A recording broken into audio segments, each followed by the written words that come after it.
is similar to how he. It's not necessarily the cadence itself. I think it's just the usage of look. If I I took it. Like you stop and go. You're kinda. able to do the stop and go type stuff on rhythm, and you know who? And I do hard pauses like Button. Mm-hmm. Like drag the last word, then go to the next. Like I was about to say, Gene. He has this weird thing that he does, and I pointed out to him years ago. Like. And only he can do it. I don't even know how to describe. Yeah, like Gene's style is so of his own. Yeah, only he can do it. Only he can do what he does. He's good at it. Yeah, like real talk. Like the stuff he do, some things he say, I'm like, I could never. Oh, I couldn't do it. I couldn't get away with it. Yeah, I couldn't get away with it. Like Gene has mastered his style. Like for real, he definitely has, man. We are recording, by the way. Wow. So don't say anything incriminating, A.WARD. Don't say anything Never mind. I incriminated myself so many times. Yeah, like on this show. How many episodes in are we? Yeah, we beyond that. We beyond people that. People know what it is by now. My wife ain't never even watched my battle. You think she gonna watch me on a podcast? Oh well, that's a. She came to one. She did. She came to one. Yeah, down there on Westport that day. Yeah. Dang, that was a while ago too, boy. Yikes. His third one. Right. Was it that? Nah. Mike, she was there for the same mic battle. Yeah, no, she came for another one though. I think she was there. It was like across the street from it was on 30, at one of the Riot 39th rooms. Street. Yeah. Yeah. She was at one at the Loop and then one at the Riot Room. So I can't remember who you battled that day though. I know you slaughtered them, but it was probably Eli B. That's who it was. Yeah, that's who it was. Yep. Yikes. I like the battle with. Was the blue dude from 501 Blue? Yeah. Oh, yeah. That was fun. Yeah. No, he dope though. He dope. Yeah, I like him. Yeah, he dope. Old school dude. Yeah. Mm-hmm. You know? Niggas be swearing they crippin'. That's funny. Hey, he looked like he did it though. Like I gotta get afraid. I wouldn't be surprised. Right. Like some of those rap cats be saying stuff you be looking at. And of course, some of them probably don't look like it, but did. Right. Yeah. But some of them you can just tell. Like, man, you just know how to rap gun bars. You ain't. Oh, right. You ain't never done this. Bro. Right. Like Exactly. it's just something about sometimes when you can tell like if it's real. If it's real. Yeah. Or they just been watching movies. That's funny. Creating Watching Scarface. Yeah, creating their life from Googling what type of gun is this. That's, man, listen. Or playing Call of Duty. Yeah. I'm telling you, bro. Hey, that's whack. That's trash. Hey, they'll do it. They'll do it in a heartbeat. What you need to check out, my dude Mickey, he just dropped a song 2 weeks ago called A-. Okay. And it's about the letter A. Okay. And he doesn't use a word with the letter A in it the whole song. Hold on, what? So the whole song, and it has a video to it with the words. He doesn't use it. The letter A is not in the whole song. How do you do that? Right, bro. It's Post crazy. that in the group. It was on Lupe and Royce's podcast. They were talking about it a couple days ago. Those dude from here, right? Nah, Mickey Fax. Nah, he's a dude from New York. Oh yeah, I know you're talking about. But he came here and did a concert one time, and then we're real close or whatever. Yeah. But yeah, when he told me he had the idea, like I was like, yo, that's gonna be hard, bro. But why though? But like the crazy thing is, Just it's not random gibberish either. It's literally I seen it before, B. Like the sentence I seen it before, B. Is fire because and there's no A in a sentence. Like, you know what I mean? Like that is crazy, dude. Wow. Yeah. I couldn't do it. Nah, I'm gonna tell you that right so now. Impatient. There's no way. There's no way I could do that. What's dude named the kid that was over your house at one time that was a battle rapper? Mickey Fax. Mickey and Math Hoffa were both there. That was him? Yeah, Mickey and I wasn't over there when Hoffa was over there. No, I don't think so. Yeah. No, I think Wait, the dude I'm talking about is from here. Oh, from here? I know who you talking about. You talking about Fats? Oh, Yeah. That's okay. I'm like, I know these that names. makes sense. Facts, yeah. Yeah, okay. I'm like, no. That's why I'm like, ain't he from here? Like, yeah. Does he still battle? Yeah, but they just don't put battle events on really in Kansas City much right now. So yeah, I got you. Okay. It's been like a year and a half since he battled. Dang. Is he still battling? Like, is he done? Who? Fats? Yeah. Nah, he wants to, but they just had no events. So. Got you. Okay. Got you. Yeah, I'm gonna post that joint in there. Yeah, for here, I mean, you just gotta honestly break out of here. Yep. Yeah, 100%. That's kind of that's the only way to do it, really. Yeah. If you're trying to get into a heavy like that. Yep. Or you got to create you got to create a way to get out of here and something else just to get your name. Right. You like, I mean, cause like with the podcast, people know I do music. They probably wouldn't know I do music simply because of your gamer fans. Mm-hmm. Yeah, so, yeah. you know, you got to sometimes use other platforms. To, 100% to catapult you in somewhere else. Yeah. You know, so That's real. That's real. But man, welcome to the Talk That Ish podcast. Hey, yes sir. Listen, man, we back in the building, man. Episode 6, season 2, episode 6. And I mean, I know y'all already noticing something different. I know, y'all probably like, for those who are watching, that are gonna watch or even listening, haven't heard his voice. Los is no longer a part of the show. We had our differences, and here we are. He said me and Rece too filthy. Yeah, so yeah, that's what he said. It just is what it is. Yeah, he'll get over it. We'll get over it. So will you. If you was watching it for him, you're probably not going to want to watch it anymore. Yeah, exactly. I get it. But that's scandalous. But of course, you love me and B more, so here we are. I don't know if they do, but no, if they do. Real talk. Our homie Los just wasn't feeling the greatest today. Yeah, he just wanted to take a little time to get himself together. It's not COVID, so for anybody thinking like, that's the first thing people gonna say. People gonna think that it's COVID or something. The COVID. No, it ain't that. He just a little bit underneath the weather, so he'll be all right. He told us to go ahead without him, and because I think we didn't do something the week before last, something we didn't want to not again do something. Exactly. So we just said, hey, you know what? We gonna do this. We gonna roll with it. We gonna make it happen, and this is here we are. Yep. And then in the midst of that, the big homie A.WARD. What up? Just like didn't feel like going home or whatever the case may be. That's a fact. Didn't feel like going. Literally, what I told Rece is that I need to go somewhere where I can't spend $100. That is hilarious. So he didn't feel like going out. I wasn't trying to be. So baseball's over, basketball's over. There's no football. Nothing on. Yeah, that's hilarious, dude. So he just said, I'm gonna come through. So you can't come through on a podcast night and not get thought on the podcast. That's true. So, yeah. So here we are, man. So we here, man. It's episode 6, episode 6, season 2, episode 6. Hey, man, we back at it, man. We back at it. But, man, let's get right into it, man. B, man, speak freely, man. How was your day, man? You know what? My day was actually really good. Yeah, man. I got some good news today. Put out a new Weird Game Wednesday called Drunk, where basically you have to get this old man home drunk. Yeah, so you got to control a dude while he's inebriated and try to get him home. I failed miserably. I'm about to say, you should have practice at that. Well, here's the thing. I did admit in my video that I've been drunk a few times on occasion. Yeah. A few times. But not like drunk like this dude. I can still walk. I've never been that drunk. Yeah, Stop. No, you ain't Stop. Been, you ain't I've been, never been that drunk. You was close. I've been pretty lit. Like I said a little something about our time in Vegas. Yeah. I kind of told him, you know, a little bit. You know I was walking though. I was walking on my own. No? You was good. Yeah, I was good. I don't think I've seen any of us wobble. I have. Did I wobble? I'm not saying you. I'm about to say. I don't think I've ever been that bad. I've seen some of my homies wobble. You see the video? Yeah, boy. I've seen some of our homies. I ain't gonna put nobody out here. You know what I mean? But I've seen a few of our homies wobble. Hey, apparently, Bobby was wobbling. Again, I ain't gonna put nobody out. Apparently, Bobby was wobbling because Bobby got put out the club. The Bobby waddle. So Bobby had to be wobbling because Bobby got put out the club. There's no way you get put out in the club in the midst of us getting our VIP upgraded. Hey man, listen, bro. He didn't even make it over to the upgrade. He did not. My dude literally stayed in the Old Testament. Man, yeah, that's he funny. He stayed in the Old Testament of the night. He did not cross over. That is hilarious, man. Hey, Bobby, we had a good time. Yeah, we did, bro. Look, he ain't even listening to this. Appreciate you being patient out there, man. If you ever listen, he's not listening. Appreciate you waiting. Yeah. No, but yeah, man, I got some good news today or whatever. So yeah, man, it's been a pretty good day so far.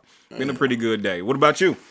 Well, shoot, I'll let our guest speak. Speak for me freely. Shoot, boy. today for me, man. today for me has been He's a guest on the show. Man, hell. He only been on one show before. That's true. You're not a guest. Okay, I'm a guest.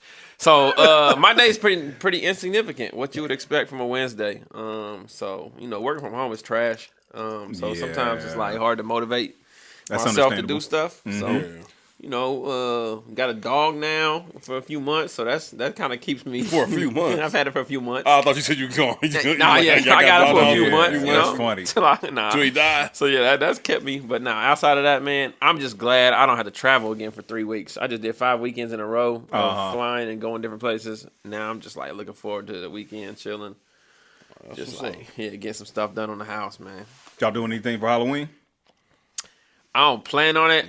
My guy Vince might be having a little get together at his house, his apartment. Yeah. I might stop by there, but really I ain't. That's what's up. Yeah, man, I ain't got nothing planned, so I'll probably be chilling. Oh, okay, cool, dope. But sure, man, my day been cool, man.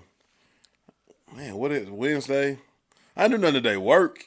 Yeah. Work, went home, right. Started watching. My bro told me to watch that Cobra Kai. Okay. About Karate Kid. Mm-hmm. Yeah, I ain't watching that. Hey, bro, I heard it's good. Hey, that mug is fire. I ain't gonna even. I'm good. But was you a Karate Kid fan? Not really. He was so soft to me. Like, man, Karate Kid was soft. He was soft. Son. Yeah, he was soft. But the way they made this, like, cause it ain't even a movie. Like, so they didn't did a series. Okay. Yeah. So it's kind of like the dude Karate Kid. And then the dude he beat on that last match. Okay.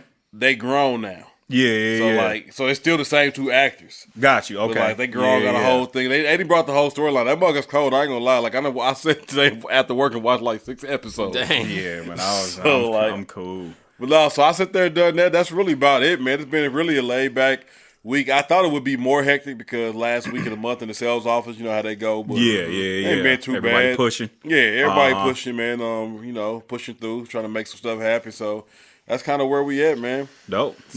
Cool. Just trying to make it happen, man. And till November, and then it's what have you done for me lately? Yeah. That's the bad thing about sales world. You can have a killer month. 100%. Yeah.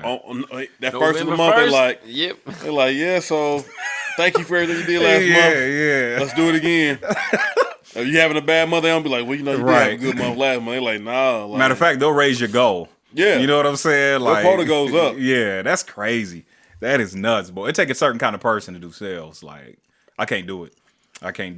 Yeah, I've never been in like a super sales role, like cold calling and stuff like that. Like, I mean, I've cold called when I worked at the bank and we were trying to get people with accounts and stuff, but it wasn't like super like, sales based. You kind of worked at your own pace or whatever. Oof. I don't know if I could do that. Yeah, I'm straight. I can't do it. I mean, I know I could do that, but I don't think I would like doing it. I would be terrible at it. Yeah. Like it's really not like for everybody. Yeah. It's really not. Like it takes a certain personality, certain grit and grind. Yeah. Right. Yeah. I think the biggest thing for you believe in the product, right? That's why you're able to sell it better. So you firmly believe that you're helping people with your service, so it makes it easier to call and say, yo, I can help you. That makes it easy to a certain degree.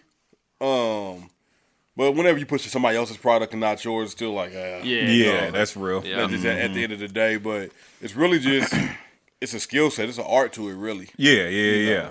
How to break down barriers, how to get through people. Like they teach you how to overcome objectives and all that type of stuff. Like it's an art and it's a natural thing you have to have with a little skill set added into it. They were like, always ask open-ended questions. Don't ask yes or no questions. Don't give people opportunity to say. I don't ask yes or no questions until the end. Right. So at the end, I'm asking questions, and before I start asking yes or no questions that's going to determine the sale, I'm going to ask questions that I know is going to be a yes to. But I want you to get into the mindset of saying yes. That's real. Dang. That's hilarious. When I'm in front of timeshare selling. And then when I'm in front of you, I'm going to direct you because I'm going to say, that works out for you, yes? And I'm going to shake my head, yes, so you can just kind of start going along, nod with me. That is hilarious, man. It's a skill set. Oh, man. That's hilarious, dude. God, that's hilarious. Yeah, man. But let's get into this first segment, man. This is my y'all bear with me, man. Los ain't here. Somebody got to moderate. Yeah. You got it. B's the technical guy. Yeah, I got it. So it got thrown in my lap. And I'm going to see what I can do. I'm not Los. I'm not Los. Well, here's the thing. Like, it ain't like Los does like segues to like the next topic. You know what I mean? So if you do segues, you in there. No. So you saying Los ain't... Nah, he do his thing. The thing about it, I'm going to talk jokes and talk mess all day because Los is not going to watch this. No, he's not. He's not. He's absolutely not on it. He's not watching it. He don't watch it. He don't listen to watch anyway. He don't listen to watch anyway. Goes about his business. Yeah, 100%. He'll go look at the comments. Yeah. But you already know that in the group, somebody going to be listening to it and going to tag and be like, yo, y'all wilding on Los. And then we ain't saying nothing bad, man. We just joking. He knows his it's weaknesses. jokes. He said Los don't do segues. Los knows his weaknesses. But why did I'm not saying it's a weakness. What do you mean? But that's my dog. You said that. I didn't say that. But dog, why did I picture Los on a Segway when you said that? Hey, Los, I think he said he wants to get on Segways. Hey, that's no part of or was me. that you? I definitely would get on a Segway. Listen, no part of me that wants to get on what if y'all Segway. had mentioned us doing like a Segway tour when we've been out of town? I said, heck no. I'm not going to be rolling around with my homies on Segways, bro. I guarantee that. Nah, ain't no way. Ain't no way. I'm not doing it. That's something I would say. I seen one there. I think I was in Branson one time. Probably. They just going around this little track on Segways. Yeah, it looks stupid. Y'all never got on the little scooters downtown? No. Never once. I feel like a doofus. You standing all straight up on that mud, looking all crazy. I'm straight, man. Stupid gooseneck. I only got on scooters once. Yeah, I'm straight. And that's when I was driving Lyft. Mm-hmm. And I picked some chicks up from the plaza. I remember. They had Rece out there on the scooters. Hey, he was willing to do whatever. Like, yeah, we out here. We out here. They was bad. They said, get on these scooters with us. I'm taking them to the crib. Oh, man, that's hilarious. It's like, hey, we got a pool. We got some scooters. You want to get out and ride these scooters with us and hop in the pool? Man, hey, you ain't about to get me on no I got to that location. I turned that Lyft app off so quick.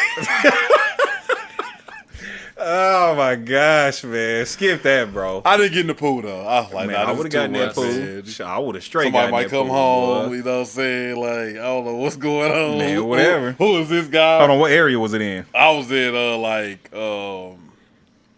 Olathe. Nah, I wouldn't have gotten that pool. Yeah. Nah, I'm straight. I don't want nobody coming here. Like, who's the new guy? Yeah, who's the new black guy? Yeah. It would have just been the new guy. It would have been the new black guy. Oh, in my own voice. Who's the new guy?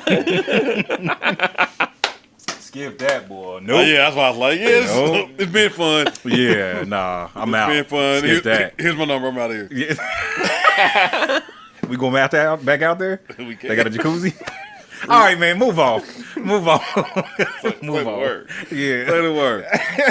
But we're going to get into this segment called What Would You Do? What would you do for those that maybe this is your first time listening?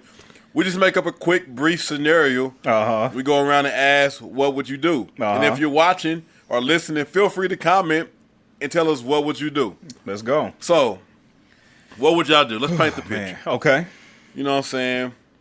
You're at work. Okay, I'm at work. You've been grinding all day, hard, you know. It's your anniversary, whether it's your girlfriend, your anniversary being together, or it's your wifey, whatever, it's your anniversary. Okay. So you plan to get out early. You go get some flowers, some chocolate, a little gift. She don't know you getting off early. Okay. So you coming home on the whole surprise tip, like, I'm about to surprise baby girl with this. You got a whole night planned. Yeah. Ready for it. It's all in your mind. Like you ready. Yeah. You pull up, everything looks the same, nothing crazy, nothing standing out to you. Okay. And you just like, all right, cool. You walk in there, babe, I'm home. Yeah. No, nothing. Okay. You walk out to the door to the garage, the car's in the garage. And you're like, babe, still nothing. Yeah. Then you kind of get quiet, you start hearing these noises. What kind of noises? You know what I'm saying? Noises that you should only be making her make. See, and this is why Los doesn't want us to moderate. So this is exactly why. So, you hear these noises, so you get real quiet, you know what I'm saying? So now you don't know what's going on, so you start tiptoeing, you don't want to know you home. Right, like that, them floors are squeaky, the house settling. Yeah, I feel that. Yeah. So, you creep to the room, kind of lean your ear to the door, you know what I'm saying? Now you're here in bed, kind of making some noises and stuff like that. Okay. You open up the door, she got another dude between her legs. What would you do? Everybody dying. You ain't trying to hear nothing else? What? I heard enough. I heard sex sounds, and they wasn't coming from me. Everybody died. But y'all been having problems. Everybody dies. Final answer. You got the gun in your hand. Everybody dies. How they gonna die? Like you Nigga, bare hands, nigga. Hilarious. I'm choking everybody. Everybody I getting ain't fighting choked. no naked dude. Okay, nah, I feel that because you can't like rush in there and like jump dude. I'm not finna like throw hands at some dude. He turn around and it ain't gonna be no hand throwing. I'm all in an awkward. Nah, it ain't gonna be no hand That's what I'm saying. throwing. You can shoot him, but I mean, it ain't gonna be no if hand you ain't got your throwing. gun on you, you know what I'm saying? You gonna have to start wrestling. You gonna jump on top and start choking them? Hey man, like I said, what's the first sentence that comes I'm not jumping on top of nobody. That's naked. let me ask you this: what's the first sentence that comes out of your mouth? Oh, you know what it is. What the? You know what that sentence is. What do you mean? Why is that even a question? You know what the sentence is. So do you go after him first or do you go after your lady first? No, I gotta beat the dude up because I can't beat the woman up. I can't put my hands on a woman. So to get my anger out, it ain't gonna be hands. I'm gonna just beat the dude up. Like when you in a fit of rage, you ain't thinking about dude being naked. Let's be honest. Right. You're not thinking about that. All right. Are y'all thinking about that? I mean, I don't know. I've never been in that kind of fit of rage before. But I'm not. I might kick that nigga in his nuts. Skip this nigga, man. First of all, again, I'm busting in there. Yo, you mad at it? No, like let's say he had no clue about you. Ain't my problem, homie. Yeah. Dying. Like if I live in this house, nigga, you had to walk past some pictures. Oh, you walk past some pictures. You smell some cologne. You seen 2 toothbrushes in there. Like, unless you put the pictures down. Hey, what if your picture's folded down? Nah. What if you walk in and your picture folded down? Hey, what if she said? What if she said I got a roommate? Yo, man, that's all the stuff in the bro. bathroom. Again, I can't put my hands on a woman. Now, after I beat the living life out of him, listen. yes, I said living life. Hey, but what if he's like a big dude and you lose the fight? I'm not losing. And he was with your chick and you got whooped and you got chocolates and flowers in your hand. That's the worst day ever. Hey, listen, your flowers all busted up. You got beat up by a naked dude. He was with your wife. Oh, man. Your picture's turned down in the house. Listen, I ain't about to lose that fight. You know how much rage is going to be in me? I'm not losing that fight. I am not losing that fight. I'm telling you that right now. I'm telling you that right now. So what would you do, Ward? Look, I'm not advocating for murder, but I don't know how I would react man, in that particular situation. Yeah, boy. Mine would be like, oh, hell no. Man, F that, bro. Yeah. Well, here's the thing, too. Like, if they I don't gotta hear you pay half coming. of this mortgage no more? Hell That's yeah. funny. No, I'm just kidding. But here's my thing, though. Like, if you on the sneak, they don't hear you coming in. Oh, I'm sneaking. Dude. Oh, yeah. There's no such thing as a sucker punch. Oh, yeah. No, Not in that situation. You inside of my girl? Oh, no. Ain't no sneaking. Yeah. No, you about to get knocked out. Period. And then I'm going to stomp you out. You know what I'm saying? Like, all this is happening. Oh, yeah. All this is happening. All right, so stomp out a naked nigga. 100%. like me, like 100%. When I hear the sounds, you know. Man, listen. Now, if I'm just hearing some moans or something.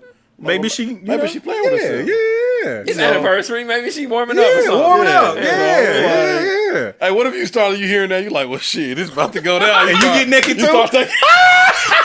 Now you got to fight naked too? Hell no. You can't walk in flowers and chocolate naked.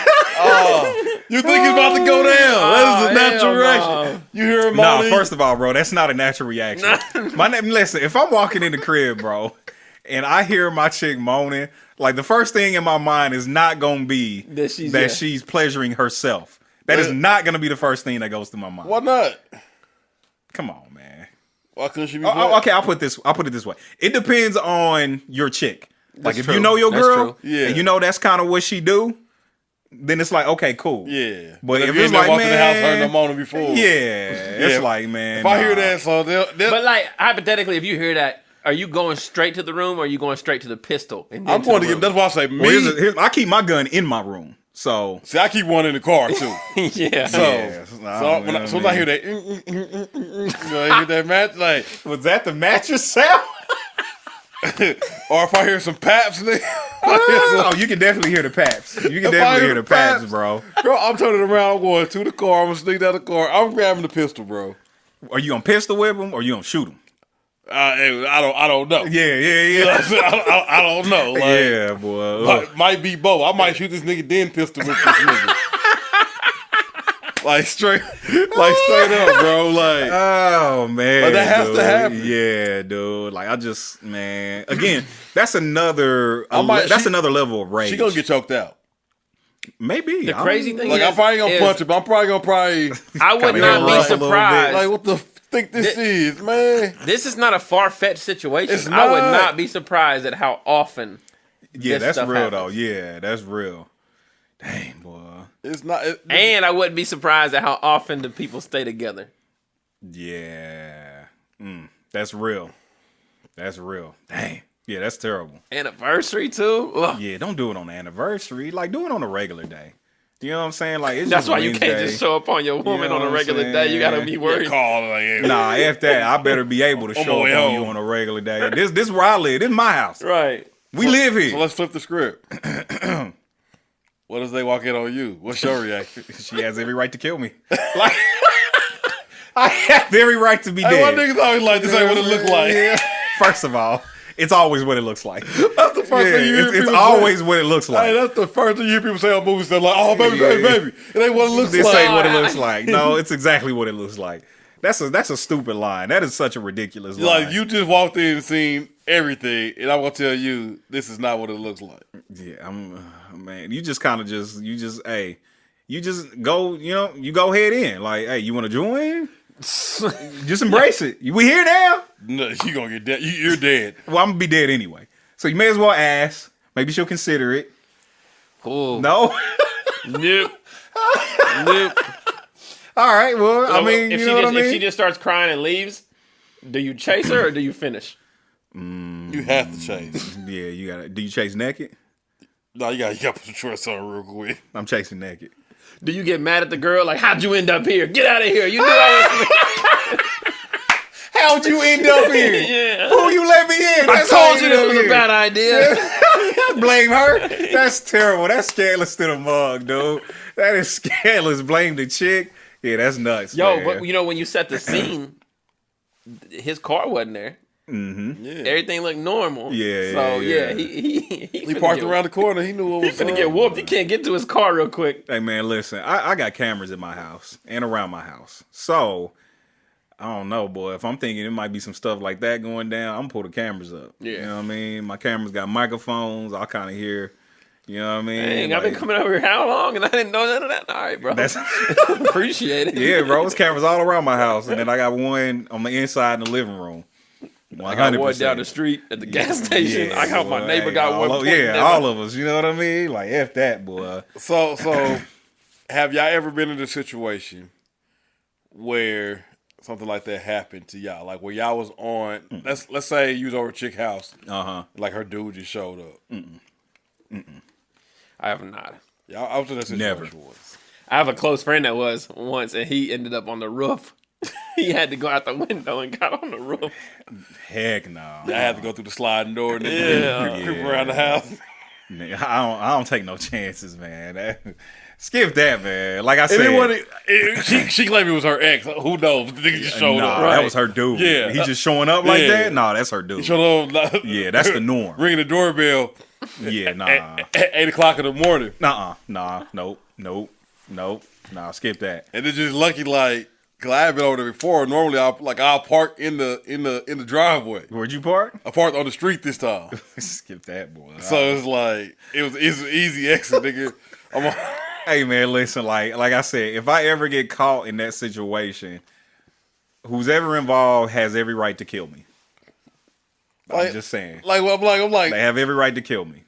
My thing is like, You're gonna start reasoning. You got every right to kill me, but think about it. And then you're gonna go to jail. Yeah.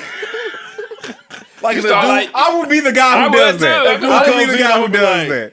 Hey man, she didn't tell me about you, bro. Like, hey, you're dead. Like, it is what it is. We gotta find out, but he gonna know.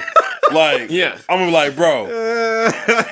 I understand where this gotta go. If we gotta go there, just know that she didn't tell me about you, my dude. Yeah, he ain't gonna believe and that. I'm sure you smashed another nigga's chick. Hold on, don't try to reason with his man, son. Yeah, like, no, yeah, bro. You've done this before, too. You just didn't get caught. Hey, dude might be mad faithful. You know what I mean? Hell no. That dude is hilarious, man. You've done this before. That is hilarious, dude. Like, maybe he turned a new leaf. He's faithful now. I understand not why you're mad, but I'm sure you've been over another dude's house, chick's house, too. You're not going to get that much time to say that. Dude is leaning into you. I'm telling you that right now. Yeah. Dude going to lean into you. Period. You're going to try to lean into me. Listen, if you're going to have time to get up, you know what I'm saying? That's all I need. Yeah. So I think it's a little time to get up, gather myself. Hey, you going to try to make it awkward, run at him naked? Screaming? Yeah. Growling, nigga? Oh, my gosh, man. This nigga get up all sweaty like, fam, we ain't about to wrestle. No. Like, bro, at least give me a chance to put my trousers on. You know what I mean? And then we can go in the backyard and, you know what I'm saying? We can kind of bang it out and see what happens. Is it part of y'all think y'all would be like, if that happened on y'all and it was y'all woman, that y'all could be calm? No, I can't be calm. I'm telling you right now. I don't know. I might be able to. I won't be calm. Like, it's a part of me that thinks I would be like, okay, y'all both can go.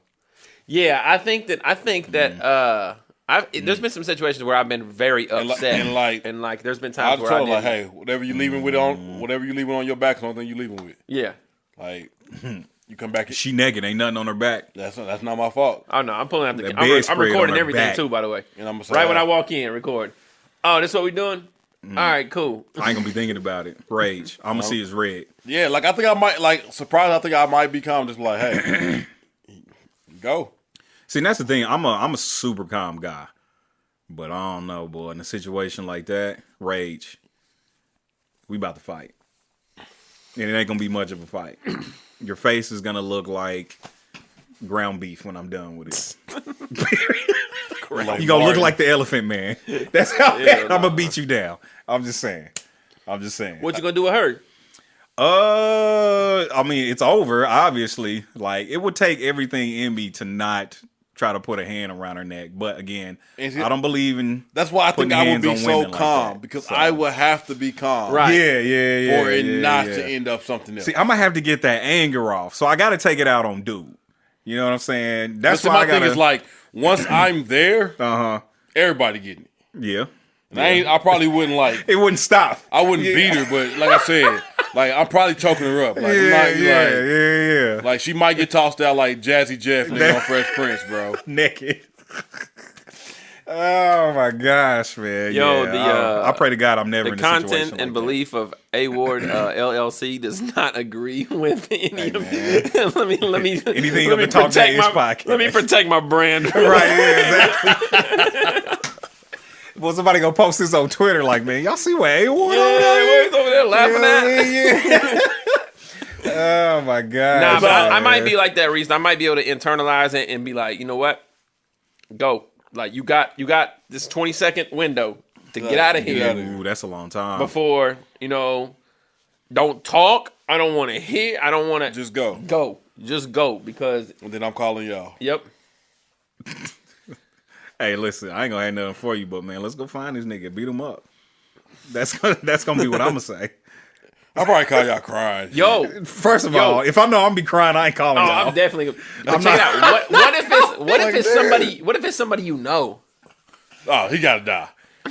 If it's somebody I know, jail time. The calmness is gone at that point. If I know jail time. Marcus, bro. I thought we was cooler than this. Hey, man, first of all, it ain't gonna be no Marcus. Nah, Marcus dead. He's dying. Like, I said it before, just kind of like in I hope jest. Marcus gonna listen to this. Like, why y'all gotta use my name? That's the first one I thought of. My bad. He gonna listen like, why y'all gotta use my name? That is hilarious. And he's definitely probably gonna listen to that. Yeah, he's definitely probably. We're saying Marcus with a C. Yeah. Oh my gosh, yeah, man. Yeah, if it's somebody I know, it's jail time. Like, I'm being jail. You had no choice at that point. Yeah, like seriously. If it's somebody I don't know, maybe it might be a little 15-second window. But somebody I know, nah, fam. It's over. Like I said, turning your face into ground beef. It's done. I feel that. It's done. For real. Like I said, I pray to God I never end up in a situation like that. Yeah, me too. Never. Hey, y'all out there, though, let us know. Let us know in this scenario, what would you do if you caught us? If you walked in, not caught like you didn't see some text messages. And remember, it's anniversary, so you've been with each other long enough. Yeah. You took off work early. You didn't put this plan. So I mean, you just spent some money only to walk in with her on your anniversary or on and catch him or her with someone else. Hey, I can think of some people who be in our comments who probably gonna say death. Everybody's dying. Yeah. I'm not gonna say any names. I can think of one who's gonna go in. I'm not saying any names. I'm just saying. I see some sides from some of y'all in the comments. Y'all crazy. You know what I mean? Yeah. Male and female. Let us know, though. Yeah. Let us know. So let's get right into the next session, man.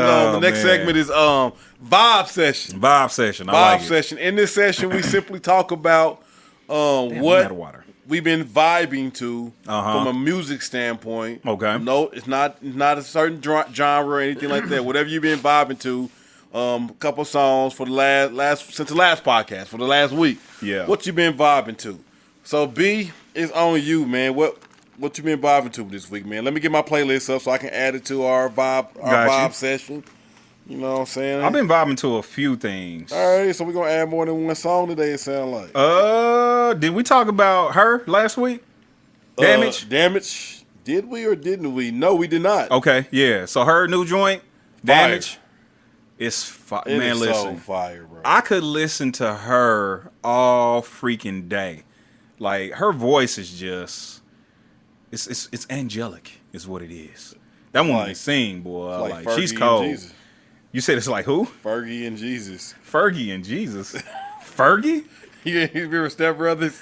I hated that movie. God, I hated that movie. You hated Step Brothers? That movie is irritating. It is irritating. Grown men acting like kids.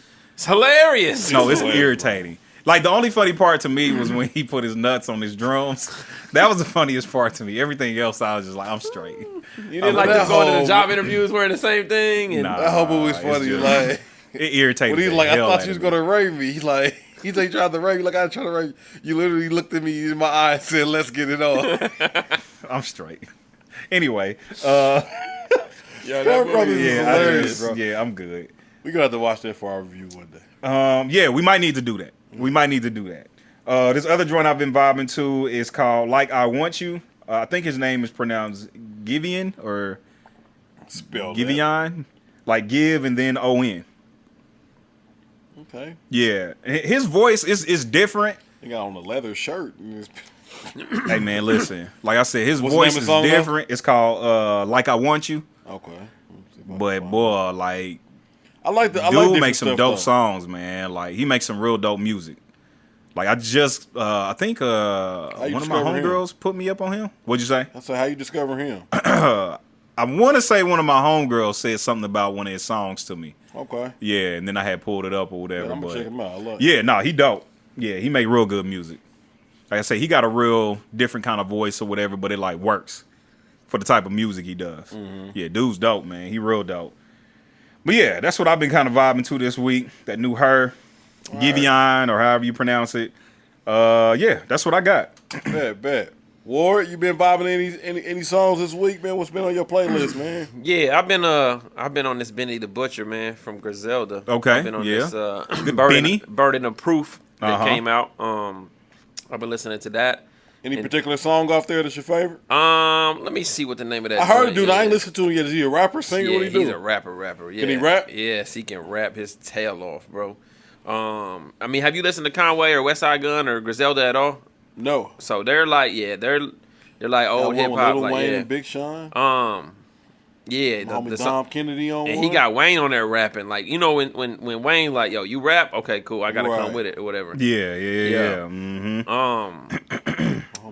Where's the one song? War Paint with Gunn and Conway. To me, is fire. Okay. And then I think it was the joint with Freddie Gibbs, the One Way Flight. Now Freddie Gibbs, if you ain't never listened to Freddie Gibbs, he could freaking rap too, bro. I don't know if I have listened to Freddie Gary, Gibbs. Indiana. He's cold, man. He's nice too.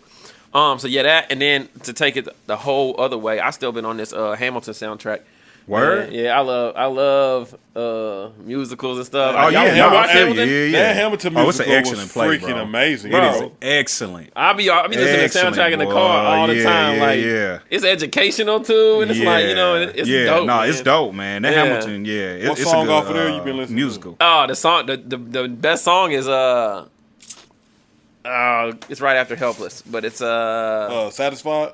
Yes. When the remix comes and she goes back to bro, that's Satisfied. I remember that night. That mug is cold, boy. Yeah, that's Satisfied hard. That mug. Listen, when I was watching that musical, I was sitting there like, oh, she really on this mug. Like, she's killing this mug. Yeah. Bro, you know what? I need to watch that musical again. Yeah. 100%. I'm like, dang, they had this stuff when I was growing up. I learned stuff. I was literally Googling, like, yo, what president was this? Hey, real talk. Like, I didn't know that. Like, y'all find this? They didn't teach us this in history. You know what I mean? Yeah. Yo, y'all should have found some good ways of teaching me that stuff. Real I've talk, been interested. Hey, facts. Hip hop when we were growing up was considered like it was gangster rap. Yeah, 100%. It was just considered like if you listen to hip hop, you bad. Yeah, yup. Mm-hmm. Like, you gotta be a thug. Yeah, 100%. Like this type of stuff. Yeah, that's real. That's kind of the two I've been on this week, man. That's Satisfying. Dope, man. I added them to the to the Talk That Itch playlist. I've been on, man. I've been on this song, man. I love this freaking song. It's called "Right Now" by Trevor Jackson. Have I ever listened to Trevor Jackson? You listen to "Right Now," I'm sure we was just changing the playlists. Okay. So if I've been listening to that mug. That mug is dope. I love his sound. But it's for when you're ready for the paps. Okay. Yeah, I don't want to listen to anything like that at this moment. Like, it just I'm skipping right over that. It has that real type of skibbity mood to it. Yeah, I'm skipping right over it. So I've been on that. And then the song called "Demons." Okay. By Kenyon Dixon, or R&B Kenny, you might know him as. Nah, I never heard of him. Yeah, he's fire. Okay, got you. Is that one song, "Frustrated"? I sent the one time I had everybody in their feelings in the group. He's the one that did that song. Oh, I'm definitely not listening to that. But Demons is then. good. Okay. Demons ain't I'm like, man, I ain't trying to hear that, man. Yeah. Depress me and all that. I'm straight. So I'm gonna add that to the top. But that Demons is cool. Man. It's basically like we both got our demons. Okay. Like, it is real talk. Man, you know what? I was thinking about making a song like that. Change my mind now. No, do that. What would I call it, though? Demons. Nah, I can't do that. I gotta think of something. Anyway. Yeah. Maybe I'll check that one out. Sound like I need a verse on that. That's funny. You already got one on another song. Now that you mentioned I got all these other songs, I'm like, dang, I've been listening to that too. Yeah. Yeah, you better have to pick something like, what I've been listening to the most. The most this week. Yeah, so that's what I've been listening to. Yeah, okay, I'm gonna check that Demons out. Hey, I'm gonna check that out. I need to see you need to create. I know you ain't did it yet. Well, I don't have the playlist. You got Spotify though? I don't. You have access to mine. Dude, I'm not about to download Spotify on my phone, man. Just put the link up. Okay. Yeah. I did that last week on the podcast, and you still didn't do it. Well, the week before last. So, anyway, let's just go to screenshot some pictures of the song and send it to the group. Yeah. That'll work. Apple Music That'll playlist work for our Apple listeners. Got you. It's B's fault, y'all. All right, so what's the next segment? Hey, man, let's get into it. We ain't got to even describe this, but y'all know about Is You Rolling, man. So we're going to get our Is You Rolling on. Is you rolling? Is you rolling? Is you rolling? I'm pulling up. I'm pulling up. I'm pulling up. I'm pulling up. Is you rolling? Is you rolling? Is you rolling? Is you rolling? I'm pulling up. I'm pulling up. I'm pulling up. I'm pulling up. Hey. Remember them days and them under buckets. Yeah, I ain't gonna look at that. Is 83 right when he said you ain't from Kansas City if you ain't took a picture like this? He might be. I'm not from Kansas City then. I know B's never. I've definitely taken at least one hand. Like, I've definitely taken a picture like this. Well, maybe I have it with one hand. Yeah. I think I may have You it with have one hand. one Yeah, hand. I definitely have it with one hand. Everybody's done that. Yeah. That's funny. For some reason, this is like the Christian hip hop rappers jail pose. This is like how monumental dude. that is. Like anytime you do a photo shoot, you be like, yeah, like that is funny, man. or you look up at God. Oh, that's right. That's trash. I know. Like that Anytime I did a photo shoot, I don't know what to do. So I'm always like, you never know what to do with your hands. Yeah. You never know. whenever You gotta you look look cool. like, hey, man, that was good stuff, and they be like, point to heaven. Oh, like that is God. such the worst humility ever. Like, bro, just Say thank you. say thank you. Yeah, say thank you. Like, hey, man, hey, it's all God. Yeah. God, like, you know, I'm not up here, right? Yeah, like, You're like, yo, I'm not. right. I'm in a whole nother dimension Right. somewhere. I'm in the 10th dimension. You know what I mean? Like, Yeah. that is hilarious. All right, you got one? You want to go first? Yeah. Let me see if I thought I had it up, but maybe I didn't. So, yeah. Okay. Is you rolling? All right. A strong man Uh-huh. can handle a strong woman. A weak man will say she has an attitude. Oh, that's the end of it. That's the end of it. Define strong woman. What does that look like? I don't Physically willed. No, like, I'm not talking personality here if a woman posted. Because here's my thing. I think sometimes, depending on the woman, they would say they're a strong woman, but really you're just stubborn. You know what I mean? Really, you're just bullheaded. So that's why I'm like, what does strong mean? I need a good definition of what a strong woman looks like. That is a great question, bro. You know what I mean? That's good, yeah. I might have to put that on my Facebook too. Yeah. Like independent, does it mean like you're does a independent mean go-getter? strong? Yeah, You know, like, Some strong women are just jerks. does it mean That's what you're I'm not saying. easily Yeah. rattled? You don't show emotion? Like, yeah, you know, like what does it mean? Yeah. Yeah, I need a good definition or at least a good picture of what a strong woman is and or looks like. Because as a like quote unquote strong man, it's just like we're just men. Like, right. Because we're considered to be strong already. Yeah. So that's what we're expected to be. And, like, so we don't have to put, hey, you know what, I'm a strong man. Yeah. You know, like we don't have to say that type of stuff. We're expected to be there. Like, duh, nigga, you're a man. You're supposed to be strong. Yeah. But is it like when women be like try to say I'm a strong woman? It's like, in my opinion, most of them act like they have to put on this persona now that personifies a strong woman in whatever their mind tells them a strong woman should be like. And then at the same time, it's like, okay, is a strong woman a woman who's just been through a lot of stuff? You know what I'm saying? Right. A woman that knows her Perseveres. worth. You know what I'm saying? Like, what all is this entail? But I mean, we can go on and on about that. But am I rolling with that? What was it again? A strong man. Because she says a strong man. Not a weak man. Yeah. Strong man. Strong hand. Can handle a strong woman. A A weak man will say she has an attitude. So if you think she got an attitude, she's considering you weak. Which is the dumbest thing I've ever heard.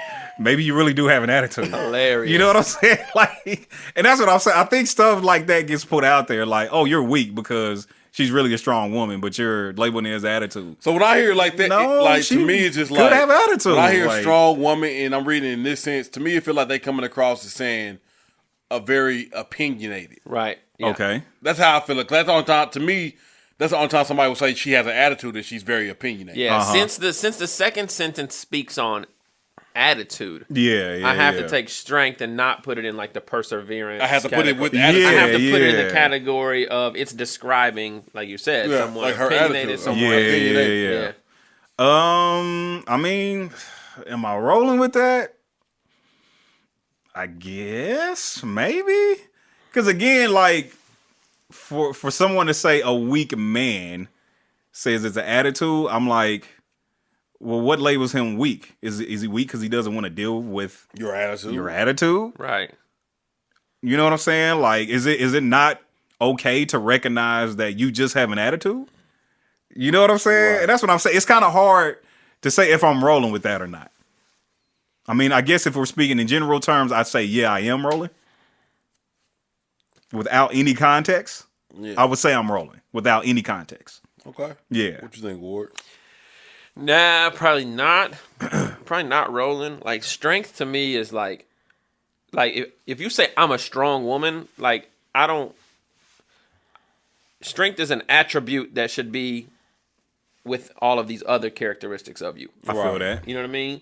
Like, if you present yourself as you just can't be with a strong woman, no, I need you to be strong. When I need you to be strong. Yeah. And I need you to be weak. When I need you, not weak in a negative sense, I need you to show emotion. I need you to, know how to, do that kind of stuff. Yeah, not weak in the sense of inferiority. Exactly, inferior. Yeah. So, like, a weak man, then we're saying that a guy who maybe has, an opinion on your opinion or views you in a certain light will say, you know what I mean? So I don't know that a man. Am I rolling with the man is weak if he says she has an attitude? Is that what we're asking? What the question is. Am I rolling with saying the man? Is the man weak? A strong man can handle her attitude, but if he's a weak man if he can't. Yeah, he's a weak man if he can't handle her. That's just crazy to me. Nah, I'm not rolling with he's a weak man if he can't handle her attitude. See, and when I heard weak, I was thinking like, because I feel like a lot of women say that about dudes who are like passive. Yeah. You know what I'm saying? Or even sometimes passive aggressive, rather than just kind of head on. Yeah. You know what I'm saying? So yeah, I don't know. It's just like, a weird saying. For me, I'm gonna say I'm not rolling, and I think all of it really has a lot to do with how you look at it. Yeah. Because me, like, I don't have a problem with a woman being opinionated because I'm very opinionated. Right. Myself. Right. Yeah. So be opinionated, but don't be overly opinionated. Yeah. To where we can't even have a discussion or get along or get past anything because you're so opinionated about every single thing. Right. Like, because when I hear strong, like, in my mind, I want a strong woman. Right. Like, be strong. 100%. Be independent. Like, I'm at the point now, I don't even want a woman to need me. Yeah. Like, I want you to want me. Right. I want you to desire me and want me around, all that type of stuff. But don't be like, I need you. Yeah. Right. Yeah. To where, like, your dependency is on me. Like, no, I don't need I'm that. cool. Yeah, I'm straight. I'm cool on that. Yeah, 100%. So it's like, be strong. Yeah. Be financially stable. Yeah. Be strong-minded and have your own opinions in the way that you would do things. Mm-hmm. And not afraid to share those. Right, cool. right. But if you get to the point where everything is a debate, yeah, I'm not doing and that. everything that we have to try to do or any decision that I make for us as a couple is met with being combative, and you want to go back and forth about all of it, then I'm like, nah, I don't want to deal with this. Yeah. Just because I don't want to deal with it doesn't make me weak. Right. It just means I don't feel like dealing with it. Right. Yeah, 100%. In the sense, I got to feel like sometimes the dude can come across as too strong, even as a man. 100%. Like, relax, bro. Like, yeah, 100%. Trying to flex. Yeah. No, that's whack. So I just feel like a man could be. I done been too overly opinionated at times, where I needed to chill. Just kind of let things go. So I don't. I'm not rolling with it because I don't feel like just because a man says it's an attitude, you looking at it as strong, but he looks at it as an attitude. Yeah. So just because he looks at it differently than what you look at it, and he label it differently than what you label it, doesn't make him weak. Right. Yeah. That's a fact. And, and being strong is being slow to speak and quick to listen too. So I don't know. That's a fact. I don't even know if I would consider someone as opinionated and bullheaded or whatever as strong. 100%. A lot of times it takes more strength to not say anything. I'm not gonna say you're strong. I'm gonna say you have strong opinions. It takes way more strength to shut up. Yeah, like seriously. That's a fact. For real. Speak your mind, man. It takes a lot of strength. It takes so much strength to not talk that ish. I'm not right. That's funny. To be like, I see what you did there. Yeah. I'm not gonna say it. Yeah, no, real talk. Yeah, just let it rock. Like that's real. That's real. Mm-hmm. You got an issue rolling B? Oh man, yeah. Wow, totally forgot. All right, here we go. We are grown now. Ain't no such thing as spending too much time with your girl. When it's real, your girl becomes your best friend, partner, the person you pay bills with, make big decisions with, invest in things with, all that. We ain't kids no more. Are y'all rolling? Mostly the first part. We're grown now. Ain't no such thing as spending too much time with your girl. Let's just take that.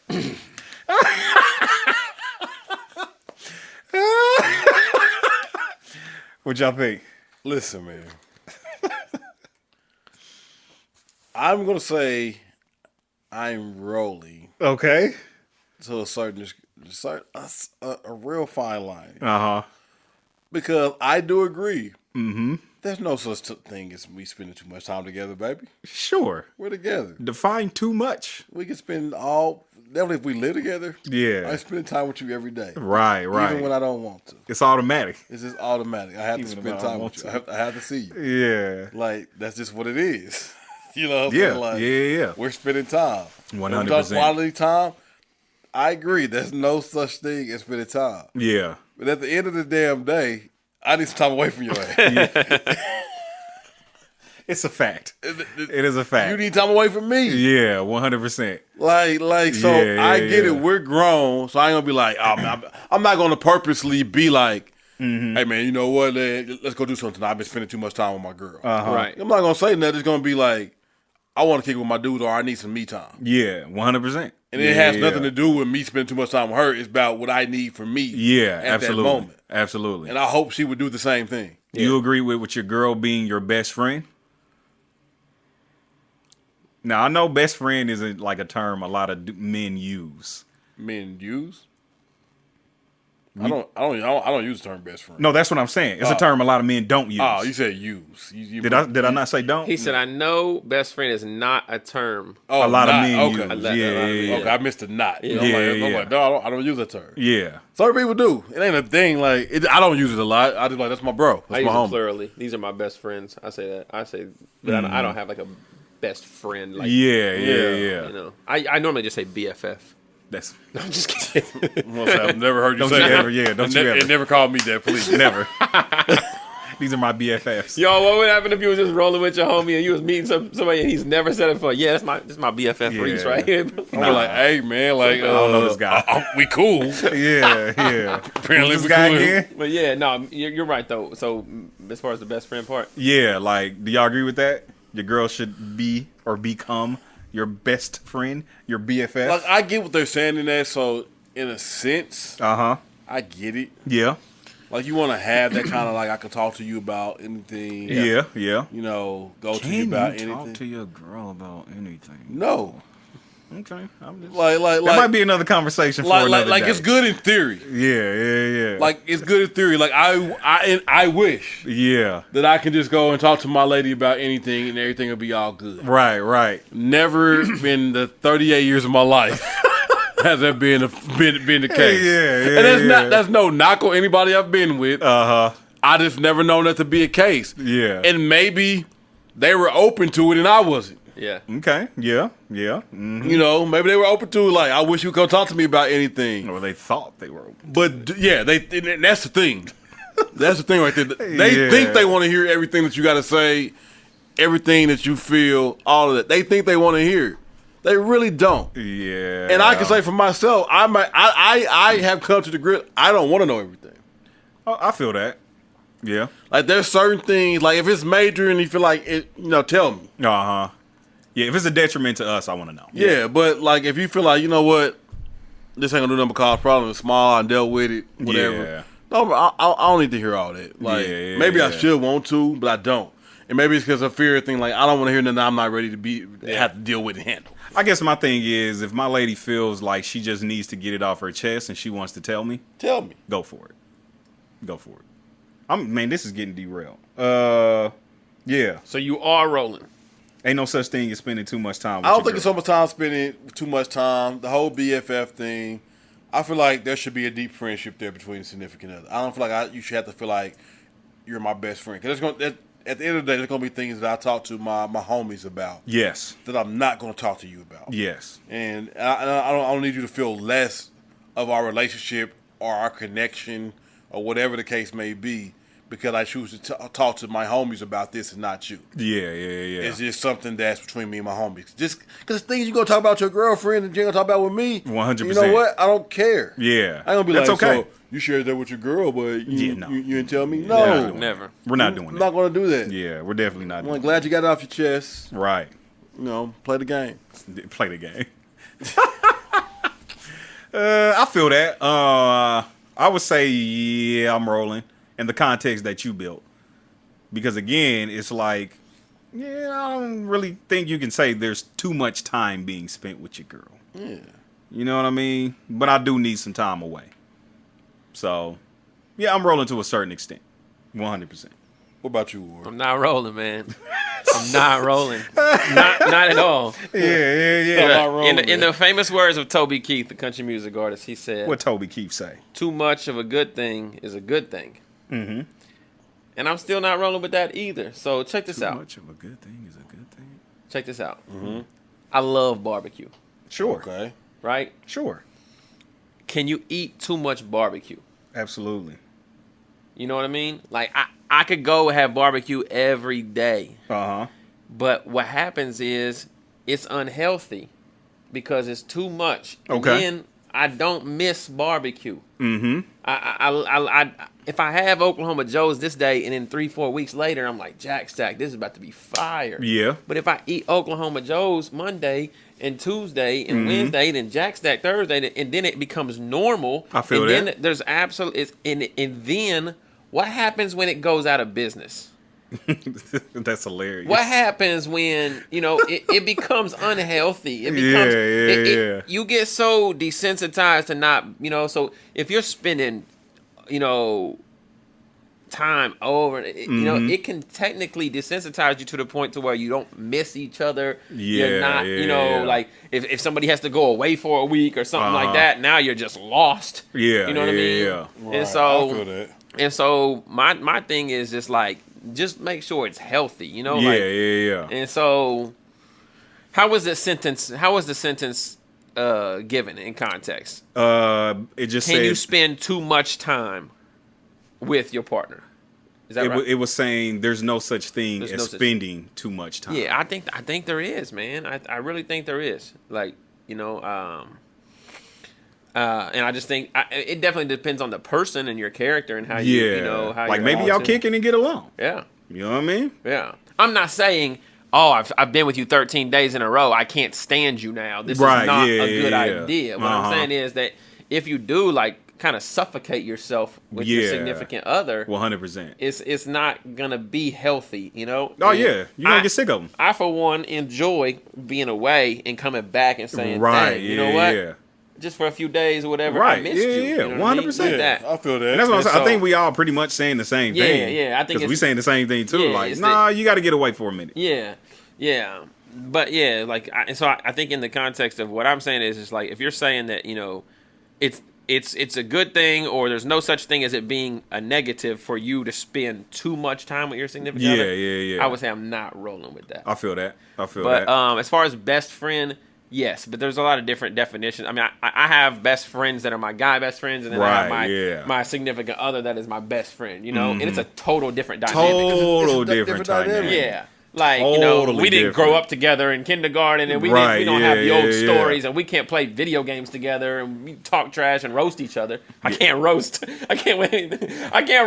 like I do. Yeah. I ain't gonna front you. Fred. I would love to be with somebody that I can roast. I can't hit Rachel with a Fred. Big head ass. Yeah, like, I would enjoy it. Like, we can roast each other. I'm with it. Oh, I would until be so with it goes completely. Yeah, my until thing a is- chick hit you with some like, Yeah. no, I told you that in confidence, and I'm pretty sensitive. Like, Yeah. you can't hit me with that. You Like, know my what I mean? thing is like, I think it's every relationship. Uh-huh. Like, there's just different dynamics to it. Yeah. Like, think of our circle. Like, we got a nice circle of friends and we all cool. Yeah. But our dynamic with each person is a little bit different. Yeah. Sure. Yeah. It's like, one, if something is on this matter, like, I'm going to call such and such on this. Right, This is right. a different matter. Okay, this is the person I need to hit up from this. Yeah. Doesn't make one person better than the other. I just know how to deal, like, Yeah. where the strong suits are. 100%. Yeah. Salesperson. Yeah, like, like 100%. I gotta know. Yeah. So you just gotta know. So That's a fact. it's just what it is. Yeah, Do y'all absolutely. believe? Like, I was talking to a young lady,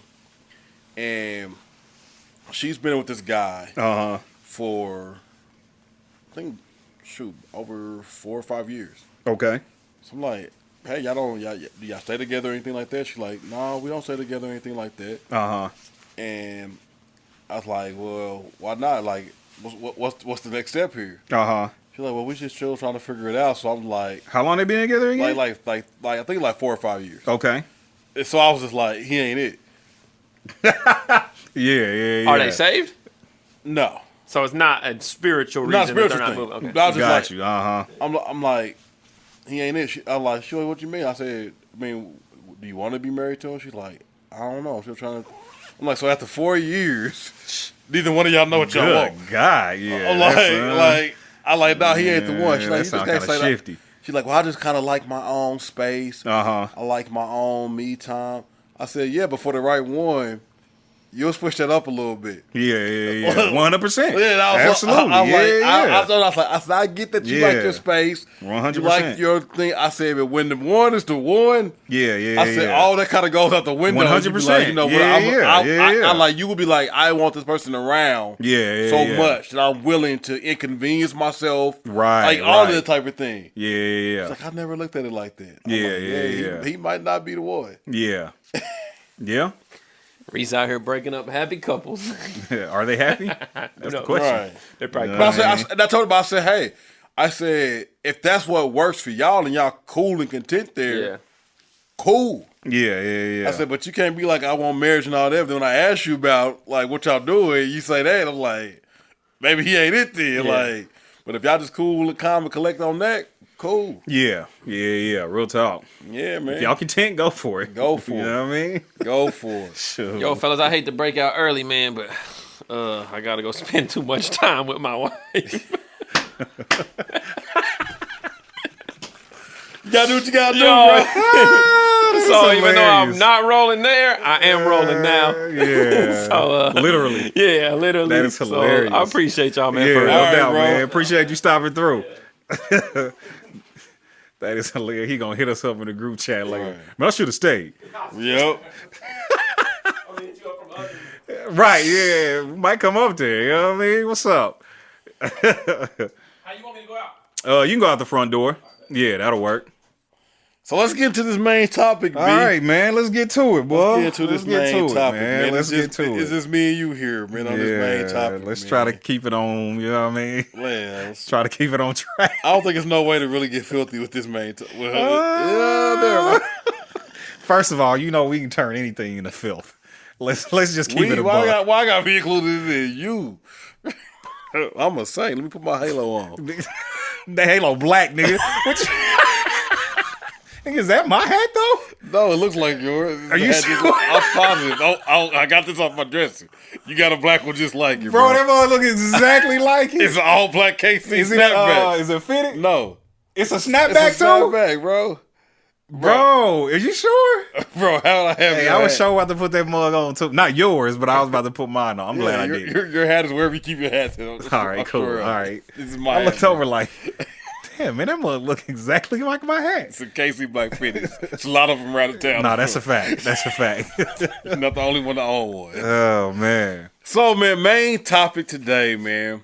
Last week we talked about divorce. Yeah. Kind of talk about how it felt. Just the whole openness about it. A lot of people appreciate our openness about that, man. Like, they talked about the realness, the rawness, and all that type of That's stuff. what's up. Yeah. So, Folks need to hear it. Yeah. Yeah, it's real out here. We was transparent. So today we're going to talk about life after divorce. Okay. I hate the homie Los is not here for this. Cause He added so much to this. 100%. But he insisted that we carry on. So, Yeah. So here we are. And A.WARD is deeply in love and married. So Yeah. like Heavily married. He probably needs to be on this part anyway. Yeah. He doesn't need to hear this. I don't know. Maybe he's staying. Oh, yeah. Maybe, yeah. Fight a little bit longer. Yeah, real talk. They are going through something. He be like, yeah, I'm going to fix this. Like I heard the podcast. Yeah. I heard Rece B talk. I'm just going to stay here. We can, For real, we boy. can work it we'll out. work out anything. We can make That is hilarious, boy. we can make this work, man. Like, That is funny, funny. man. but let me ask you this, B. Okay. What was the hardest part Uh-huh. about transitioning from marriage back to singlehood? 'Cause it's not like just a breakup Uh-huh. with a girl. Yeah. Like you literally had your mindset on forever. Yeah. And then what was once thought to be forever is no more. Sure. What was the hardest part of wrapping your mind around that and transitioning back into singlehood? I think because there were a lot of very tough parts about it. I'm gonna tell you that right now. Oh my God, so many tough parts about it. But I think the toughest part to wrap my head around was just the simple fact of like not having someone with me every day anymore. You know what I'm saying? Like I knew I would be coming home and I knew there would be somebody there waiting for me. Right. Or not even necessarily waiting for me, just there. Yeah. You know what I'm saying? So I ain't gonna front you like them first few months, like coming home to an empty house. And it's just quiet. It's the worst. You know what I'm saying? It's quiet. It's dead. You know what I'm saying? Like all you're left with is like your own thoughts. Like you thought you were gonna come home. You like in your mind you feel like, oh, this is what's up. Yeah. I ain't gotta come home. No. I ain't gotta hear about nobody day. Right. You know what I'm saying? Like, nah. You sitting around wishing like, damn, I wish I was hearing about her day right now. Well, I don't know if I was saying that, but you didn't miss that part. But you know what I'm saying? Like again, it's something about like coming home. Yeah. And then like the presence. The presence. Like here's the thing. A woman adds a certain presence to your house. You know what I'm saying? I didn't realize they did until it was not there. Listen, once that presence was gone, I was like, damn, this turned into a bachelor pad real quick. And Luther said the best, the house is not home. House is not a home, bro. Bro, listen, man. Yeah, it comes like a woman brings a certain like comfort to a home. You know what I'm saying? It's so warm. Yeah, it's a certain warmth that comes along with it, man. But yeah, I think that was the toughest part for me. Is just like coming home from work, and then it's just like I'm just left with me and my thoughts. Right. And I think a lot. I'm an overthinker. Oh man. So like I said, them first few months, but like the amount of overthinking that just took place those first few months, it wasn't no joke. Yeah. It was not a joke. But that's just one of the many things that was pretty tough. Yeah, like I think that was probably the hardest part one of the hardest parts. For me, Yeah. Just coming into that empty house. Uh-huh. And it was just everything for me because not only was I coming into an empty house with not a woman there, now I'm coming into an empty house where my kids ain't running up to me, like all of that. Like, so it was a bigger like thought process then. Like it took me Like I had to move. Yeah. Like I had to move. Like that was luxury I had because me and her was renting the house together. Got you. So when she moved out, like, and then once it was like she was gone, I was like, I gotta get out of here. Yeah, I feel that. Yeah. Cause like just walking upstairs, seeing my kids' room empty. Yeah. You know what I'm saying? Clothes gone. Depressing. Like, then walking into the bedroom, like it was just too much. So I was like, I feel that, boy. I was like, I gotta get out of here. I was that. Like, cause time I was there, it took me. I ain't gonna even. I'm a front be told. It took me like even probably a good 2 weeks to sleep in the bedroom. Yeah, I ain't mad at it. Like I slept on my couch downstairs, slept on the sectional. Like this is gonna be where it's at for a minute. Like I feel that. boy. I'm cool here. Like I don't want to be laying up in this bed. Yeah, Frank was still in the room. Like man, I feel that. Like you said, man, you go in there and just see. Like I remember when I came home. And like after that, like that day, and like nigga, that her closet was empty. I about cried. Like, oh man, it's real now. Right. And like, even though sucks. And even though they take their stuff, it's still remnants that they left. Yeah. Oh man, it was more than remnants, nigga. It was, boy, I had a whole dumpster full of stuff I had to get.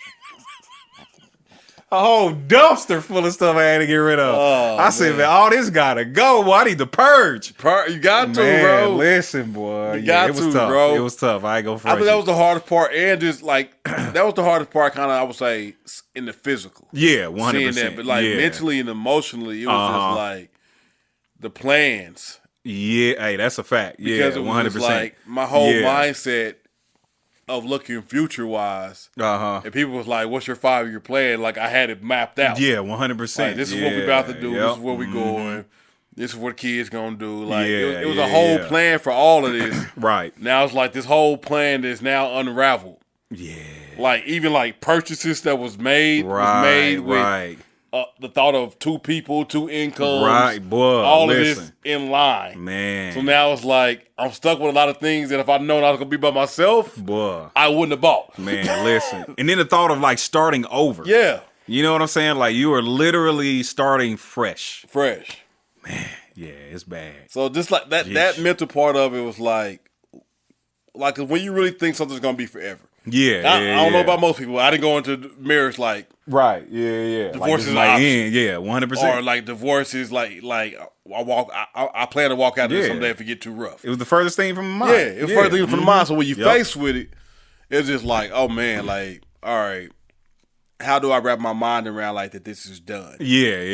This is over. Yeah, that was tough. It was tough. Oof. Good God. It was a tough thing mentally, emotionally more than anything. Yeah, 100%. Yeah, it was mostly the emotional part. You know what I'm saying? It was like seeing the physical stuff and the reaction, that happened because of the physical stuff.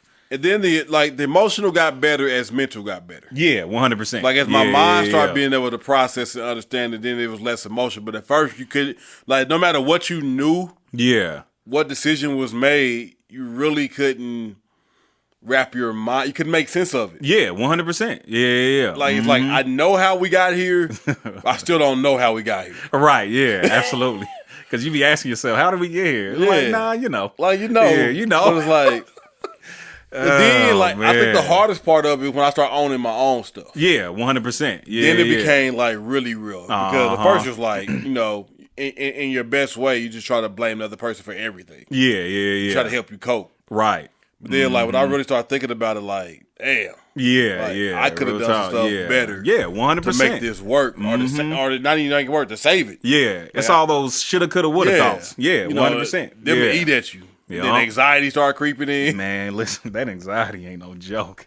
Good God. Anxiety attack feel like a heart attack. Man, there have been plenty of days where I was like, I'm dying. My heart is about to stop. Like, I'm having heart palpitations.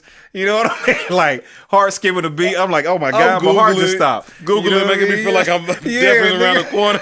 Hey, I promise, like, I could have been sure it was a few months I had cancer. You know what I mean? Like lung cancer. Like, nigga couldn't breathe. I had so much anxiety. I'm still paying the hospital bill because I thought I was dying.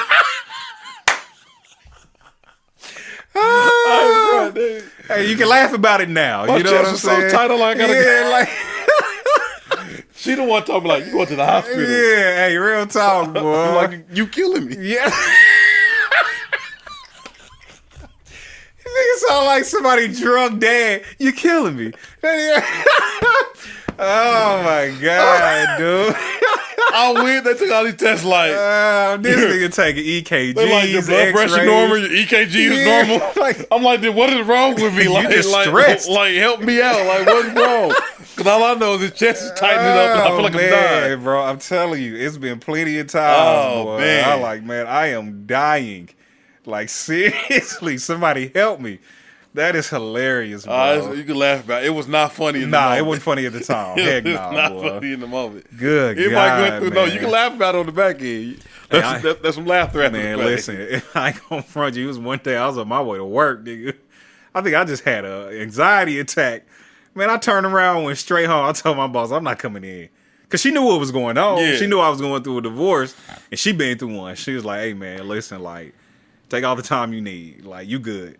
I was just like, man, this is terrible. Man, like, trying to work through it was the worst. Hey, boy, you try to do everything to take your mind off of it. Yeah. You know what I mean? Like, nigga lost mad weight during that time. People asking you what's wrong. Yeah. People try to ask me, like, oh, boy, you been working out? I'm like, yeah, you know, I'm just, I ain't did nothing. I'm depressed. Man, yeah. Nah, I told nigga straight up, like, nah, I'm depressed.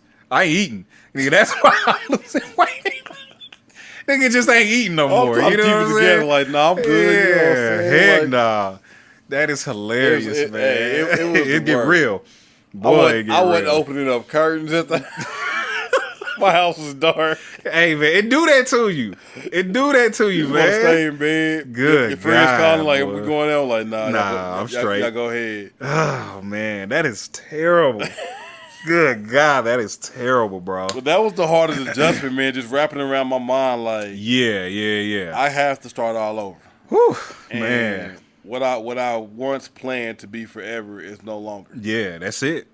It's over. And it was, like I said, just hard for me because it was like I always playing for my daughters to be able to have both of us in the home. 100%. And we're both great. We're great at this co-parenting. Yeah, I might write a book on it because we're good. That's hilarious. Now, it might be some dynamics changing and all that, but that's part of it. You grow, you learn, you adapt. I think if we didn't got through this smoothly, we got through, we'll adjust to that. Yeah, 100%. Yeah, it's just like all I ever wanted was my daughter to be able to grow up with two parents in the household. Yeah. So like you feeling like my daughter's just 4, and I feel like I done let some 4-year-olds down. Yeah, Because when we split up, they wasn't old enough to know.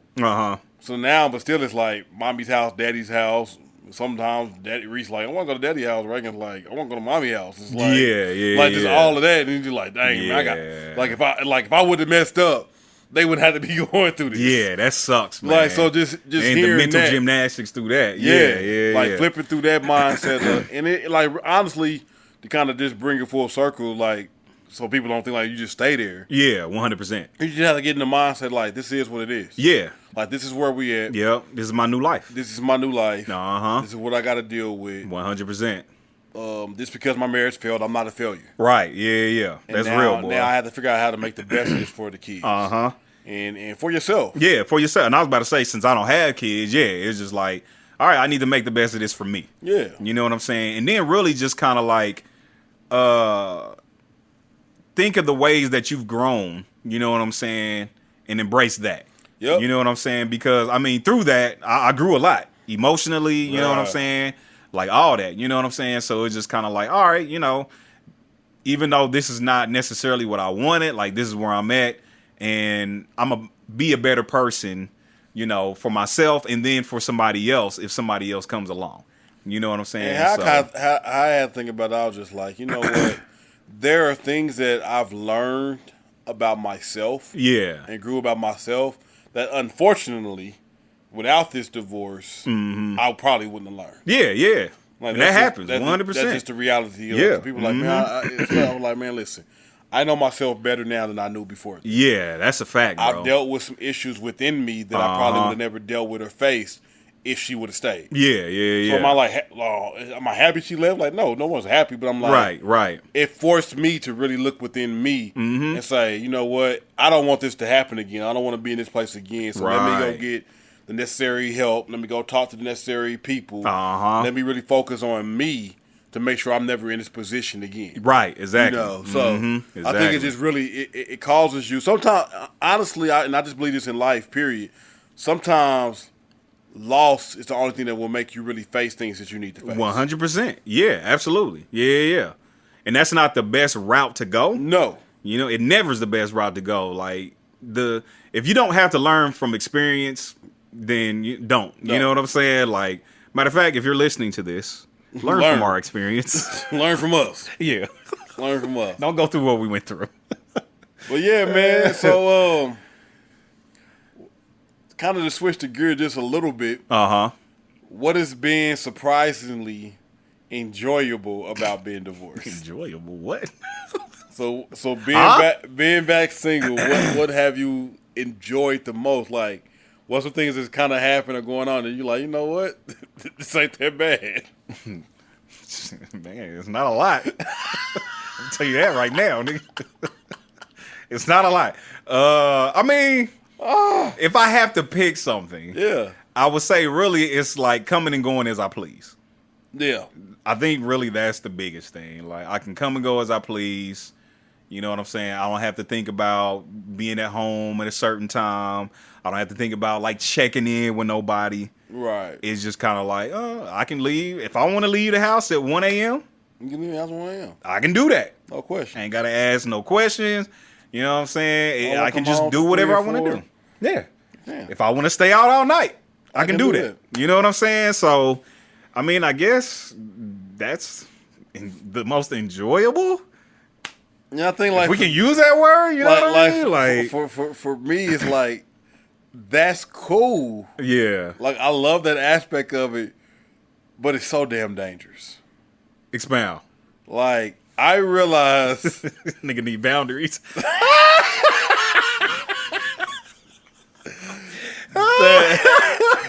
The accountability that comes with marriage is very much, that's a fact. Very much needed in my life. Yeah, accountability. Yeah, ooh boy. Yeah. I'm like I need. This nigga said he needed it in the worst way. I needed some accountability. Oh my gosh, boy. Yeah, hey man, it's real talk, bro. Like 100%. Like that's probably the quote unquote enjoyable part for me is just like no accountability. No, I'm saying like just to be able to come home.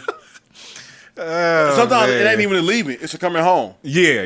And not having to worry about anything. Right. Yeah. Like, I don't have to. I if I want to stay up and mix a song till 3 o'clock in the morning. Right. I don't have to worry about like, man, you know what? I need to go get in bed. Like I don't have to worry about 100%. Yeah. You just do what you want to do. Yeah. Yep. You know. So I think that. Yeah. I don't know if that overrides the feeling of wanting somebody there. Because sometimes it's been like, being a dude you want to do, like, all right, when that's done, it's like, now I gotta go to this cold ass bed. Well, by my damn self. Listen, it's winter too. We skip right over fall. It's winter. She's cold as hell. Mad cold. Man, I got in that bed the other night. Like, man, this is for the birds. Like, I grabbed my pillows. I tried to pull the mugs all close to me, cuddle up with them. Like, man, this is trash. Like, what am I doing right now? What a loser. This is trash. Why am I cuddling up with my pillows, man? Like, come on, bruh. What a freaking loser. But, you know, we are where we are. We are where we are. That's all you can say. Nigga just turned his face heater on. I need some warmth. Oh, man. All right, man. I'm gonna quit you wake up in joking. the morning, you know, like it's kind of cold. You pull her closer, lay in the bed a little bit. Yeah, 100%. Now you just like lay there. You just turn over, ain't nobody there. Grab your damn phone. What's going on Facebook this early? Hey man, I ain't gonna front you. Like that be one of like the most tragiest parts. Is like I'll wake up at like 3 a.m, and that is what I do. I grab my phone and be like, who on Facebook? There is nothing going on social media. Well, I don't know. Twitter be getting wild. Twitter wild. Twitter is nuts. I hate Twitter, but I love Twitter. Anyway, yeah, that's honestly, when I say enjoyable, or that's really it. Just being able to go and come complete, or when you come home, don't really feel like being bothered. Yeah, you don't have to be bothered. Mm-hmm, exactly. So it's really like you get to choose when you want to be bothered with something for the most part. 100%. So yeah, I think that's kind of the most enjoyable. You just don't have to worry about anything else. Yeah, I remember me and her talked about it a little bit. She's like, I enjoyed it. I had to come home and worry about who if you ate or not. I'm like, I get it. And I told her, that's what I said. You know what? I feel that. Yeah, I get it. Like I feel why you say that. You know. And then sometimes, like before I drop the kids off, I'll make sure they eat, or my mom will make sure they eat. Yeah, so sometimes they come home full, or she can fix them something simple. Yeah, like they love peanut butter and jelly, so they might be like, "Can I have peanut butter and jelly sandwich for dinner?" You like, cool. Yeah, of course you can. Right. Like me, I wouldn't eat no damn peanut. I wish you would tell me I'm about to eat some damn peanut butter and jelly for dinner. Like, nah, like that's hilarious. Like, what is this? So yeah, I think that's real. I think that's just the aspect. Like, you don't have to worry. Yeah. About anything. Like you said, if I want to go out, I go out. Yeah. Yep. If I want to go out of town, I have to worry about I gotta worry about it. Yeah. If we been out of town first. Right. Yeah. Real talk. I can just go. So before I follow the trip, I'll be like, you know what? Before I even bring this let me make sure I get it in with the wife. I gotta make sure she's taking care of it. I can't be talking about this fellowship I'm about to take with the homies. Yeah. If me and her ain't win nowhere. No, that's a fact, bro. That's a fact, man. And you know what? I actually said that. I said, man, if in the event that I do get married again, I'm gonna take more trips with my spouse. Absolutely. You know what I'm saying? Like I definitely plan on to do that. And I'm gonna take more trips with my spouse and look at my trips with my spouse a little bit different. 100%. Yeah. Because I ain't gonna lie, like the last couple of years, I was just looking at it like, let me get this out the way so I can take my fellas trip. So she can't say nothing. I don't want to be.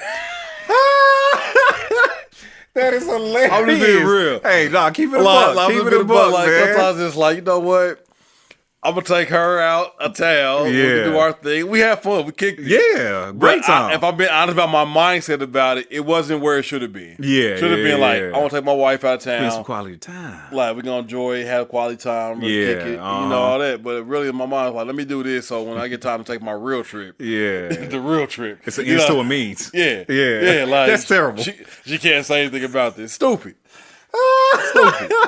Like this dumb. Oh man, that's Selfish. hilarious. Selfish. That's a fact. If I want to, put something on it, put a word on it. It's selfish. That's a fact, bro. But I don't know if it's necessarily anything like that's just crazy enjoyable. I know some people just enjoy the single life, and I think maybe honestly, if I'm thinking. And we're supposed to have a lady guest on tonight, but other things happen. I really love to get a woman's opinion on this. Real talk. But I really feel like women probably find more enjoyable stuff out of the newfound singlehood than men. Okay. Because I feel like a woman has, or I feel like they have, so much responsibility around the house. Got you. That no longer feel like, they still probably have the same responsibility to a sense, living by themselves, but it doesn't feel like it has to be done right then and there, because there's nobody to say nothing. Shoot, I mean, I guess it depends, because, I mean, when I was married, like, I didn't really say much. But, I mean, the house wasn't really kept dirty. Yeah. Like, only thing I would say to her is, like, okay, you clean everything else, why didn't you vacuum? Like, now she doesn't and what she said, she's like, I hate vacuuming. I said, okay, cool, I'll do it. Yeah. I don't mind vacuuming, it is So what now it is. She don't feel like vacuuming? She ain't got to do it. She got to vacuum. Yeah, I mean, well, she didn't do it then either. Yeah. So but now she don't have to worry about you saying, why didn't you vacuum? And again, I wouldn't even say nothing. I'll just be like, as you learned that, you're like, all right, I'll just vacuum. Yeah, I'll just vacuum. Like, whatever, ain't no big deal. Plus, a lot of my house is wood anyway. Yeah, it's just the upstairs that's carpet. So, like for me, I know she probably is like, I'm glad I don't have to pick up after him anymore. Oh yeah. Because I'm bad with shoes and clothes. Yeah. Like if I come in the house and I start taking stuff off, wherever I take it off at, it's gonna be there. Yeah, that's hilarious. For a moment. That's hilarious. I'm gonna clean up. Like so you're gonna come to my house and get crazy. But it's just like for a moment I'm just gonna take the shoes off right there, keep moving, do something else. And she's probably coming up, picking it up. She probably like whenever I drop the kids, I'm like, dang, her house clean. That's hilarious. Then you go to yours like oh, man, I'm terrible with this. Go home like, oh, let me pick this shirt up. That is hilarious. But I do make sure, if she's like she come over to drop the kid off, pick the kids up. Oh, that must. That's hilarious. Spick and span. That is funny, dude. Yeah, walk in here, see me out here, man. You Miss Doubtfire on. They didn't clean this crib up. Man, that is hilarious. That's funny. But nah, like I said, I just think they probably find. I think that women feel like they have more responsibility around the house. Yeah, and that might be true. So, yeah, that definitely might be true. I could feel that. What's one thing that you feel like you can learn from your marriage and divorce that you could take into your next relationship? I mean, if there is a next relationship. Yeah, I mean, I can tell you one thing I did learn. Mm-hmm.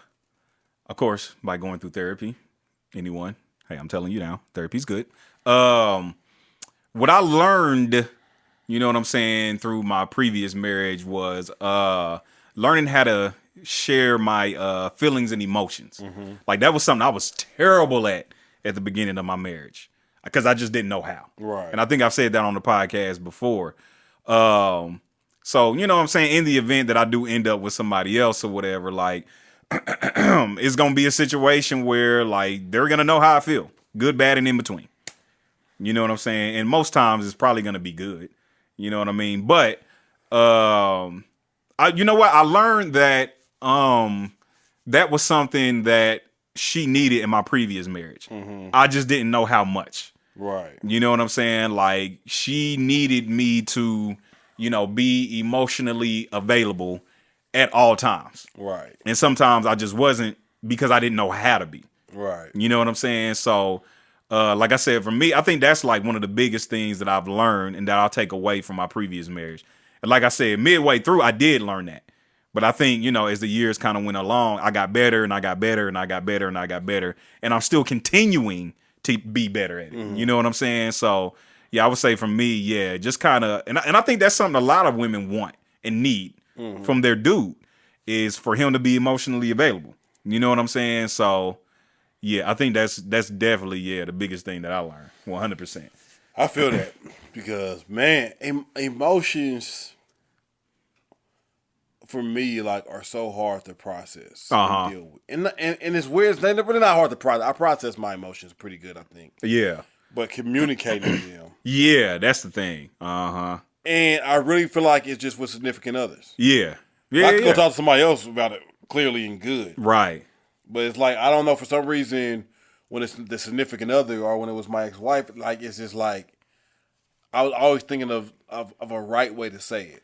Yeah. Or how is she going to, like, I can tell other people's stuff, and in a sense, like, I don't care what they feel. Yeah. So I'll tell them all of that. I don't care what they feel. I don't care what they think. So here, y'all can have it all. Right. I don't care less about what you think about it. But when somebody's that close to you, how they feel, how they going to react, how they going to take things. Yeah. All now comes into play, and then me as an overthinker, overthinks it to the point where I just shut down. Yeah. Because I'm trying to play all of these scenarios in my mind, on how, if I say it this way, if I say it like this, will she react like this? Will she react like this? Like, I'm trying to know the outcome, before I put it out there. Yeah, and at the end of the day, really, it's just fear. Yeah. You know what I'm saying? Yeah, absolutely. It's fear of the unknown, which makes you shut down. Yep. You know, and it ain't even got to be nothing bad. Nothing. You know what I'm saying? It's like, maybe I just want to tell you that I care about you a lot. Yeah. But you like, man, like, how is she going to receive that? You know what I'm saying? Like, is she going to say, you know, I'm solved, or, you know what I'm saying? Like, all that junk go through your head. Because what I realized, like, the very thing that we have been taught to shut off as men our whole life. Yeah. Is vulnerability. 100%. Stand up, quit crying. Oh, that don't hurt that much. Man up. Don't be soft out here. Yep. And that very thing we've been taught to shut off our whole life is the very thing that has to connect with a woman for a relationship to work. Exactly. Bro, that's why I wrote that song, man. Like, it's a fact, bro. Yeah. It's a fact, like, man. the very thing they reaching for, that they're trying to connect with, like, be more vulnerable with me, share yourself with me. It's like, hey, man, for 30-some years, I've been taught to shut this off. Yeah, yep. Like, and after I learned how to shut it off for something, you're basically reaching for something that's not there. Yeah. Or it's there, you just close the door And then it's on like, even when I realize it's there, I don't know how to give it to you. Yeah. Because I've been told all my life that I shouldn't give it to anybody. Yeah, that's a fact, bro. You know, like, don't be soft. And then all it takes is one time for you to be that growing up. Yeah, and it backfire and hurt you. Yeah, it's like that first love, then that first breakup. And then you kind of in your mind realizing, like, why they told you never to be this way. Yeah. And now you in your room going through it. Boy, torn. And you like 16, 17, can't even understand the emotions that you feeling. Yeah. But now you're just like, man, they told me never feel this. Quit crying. Suck it up. Yeah, suck it up. And in your mind, you like a church person one time told me, I kind of like the way they said it. It was an old white guy. He like, you prophesy to yourself. When you told yourself you'll never let somebody else make you feel this way. Yeah, that's a fact. It's a fact. And you spoke it over your life, like, so, and you go throughout your mind like, I'm never going to let a woman make me feel like such and such make me feel. Yeah. I'm never going to show this much weakness again. I'm never going to be this vulnerable. I'm never going to let somebody this close to me. Yeah. Like, and I carried that for the longest. Like, like, then once something looked like something, it may not have been that, but it represented something I felt before that hurt. I'm like, oh, no. Yeah. Not me. That's real, boy. Or even it's situations where, you know what I'm saying? Like, dudes try to be vulnerable with their wives or spouses or whatever the case may be. And then, like, they say something sideways to them. You shut down. You know what I'm saying? Or they just don't receive it like the dude thought they should have. Yeah. And misinterpret. You know what I'm saying? Because we all got to, like, definitely we about to be vulnerable. Yeah. We all have in our mind, you know, how we want the reaction to be. Right. Yeah. You want to. And if you don't get that reaction, you like. The love on you? Yeah. If you don't get the reaction in your mind, you like, well, they don't care, or last time I'm gonna do that. Right, yeah. Rather than telling them. Yeah, rather than saying, or asking questions. Hey, you know, I kind of expected you to be more, you know, open about this. Yeah. Or, you know, ask more questions about it. Right. I expected that. You gave me nothing. Right. And with you giving me nothing, this is how it made me feel. Yeah, exactly. Yep. You never say that, but like, man, 90% of dudes ain't saying that. Bro, it's tough for a man to say, this is how that made me feel. Oh, my God. It is so hard to be like, or I feel like this. You know what I'm saying? That, it hurt. Yeah. Hey, that's... hey, bro, that is so hard to say. Or to say, like, yeah, that made me upset. Yeah. You know what I'm saying? Like, that is tough because we taught to play it cool. We both say, hey, you know what? I'm good. Yeah. Even if I'll they get over it. ask. Yeah, 100%. Like, what's wrong with you? Like, man, I'm good. I'll get over it. I'll get over Ain't it. that big a deal. And never deal with it. Never deal with it, bro.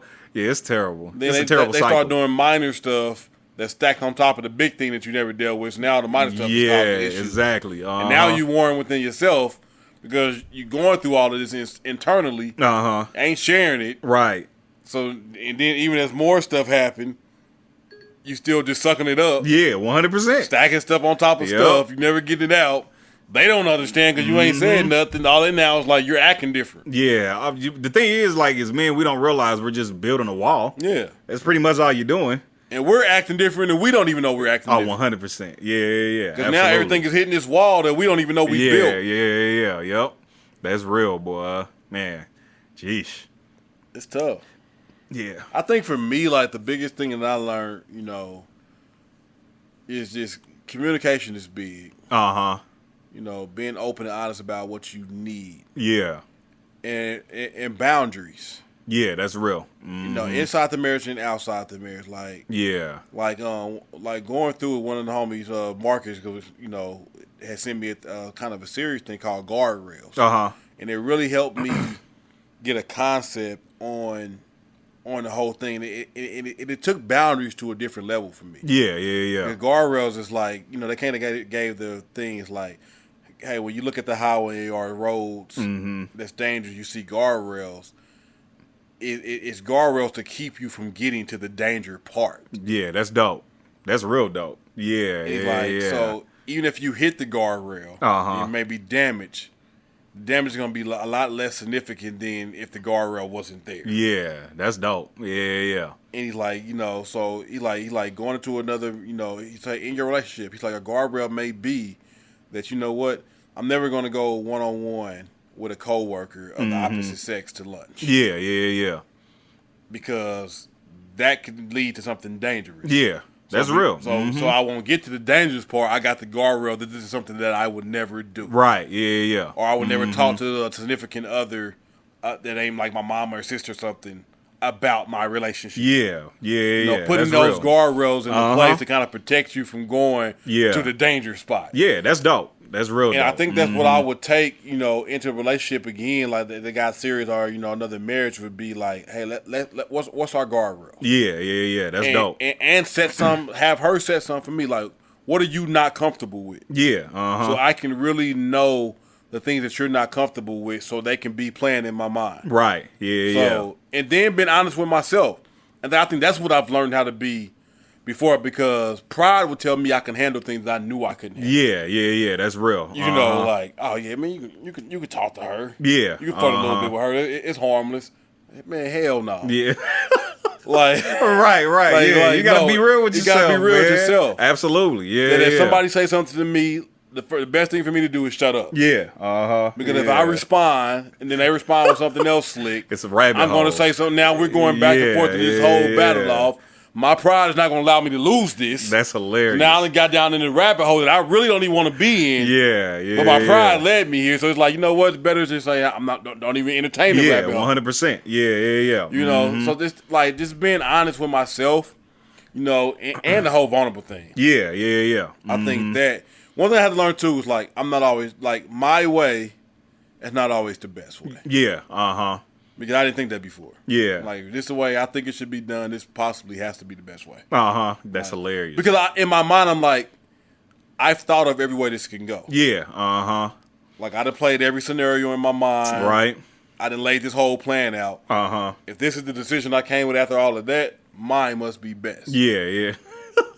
Yeah, that's Instead of understanding, like, you know what? The woman's opinion has value. Yeah. Because she's going to see things from a different space area mindset that you see it. She got a different lens. And just 100%. because you thought about everything in your mind don't mean you thought about what she may be thinking about. Yeah. And then a lot of times as men, we just think only logically anyway. Yeah. And we're not thinking about, other aspects around it. Right. We're just thinking of the most logical outcome. Yeah. That's it.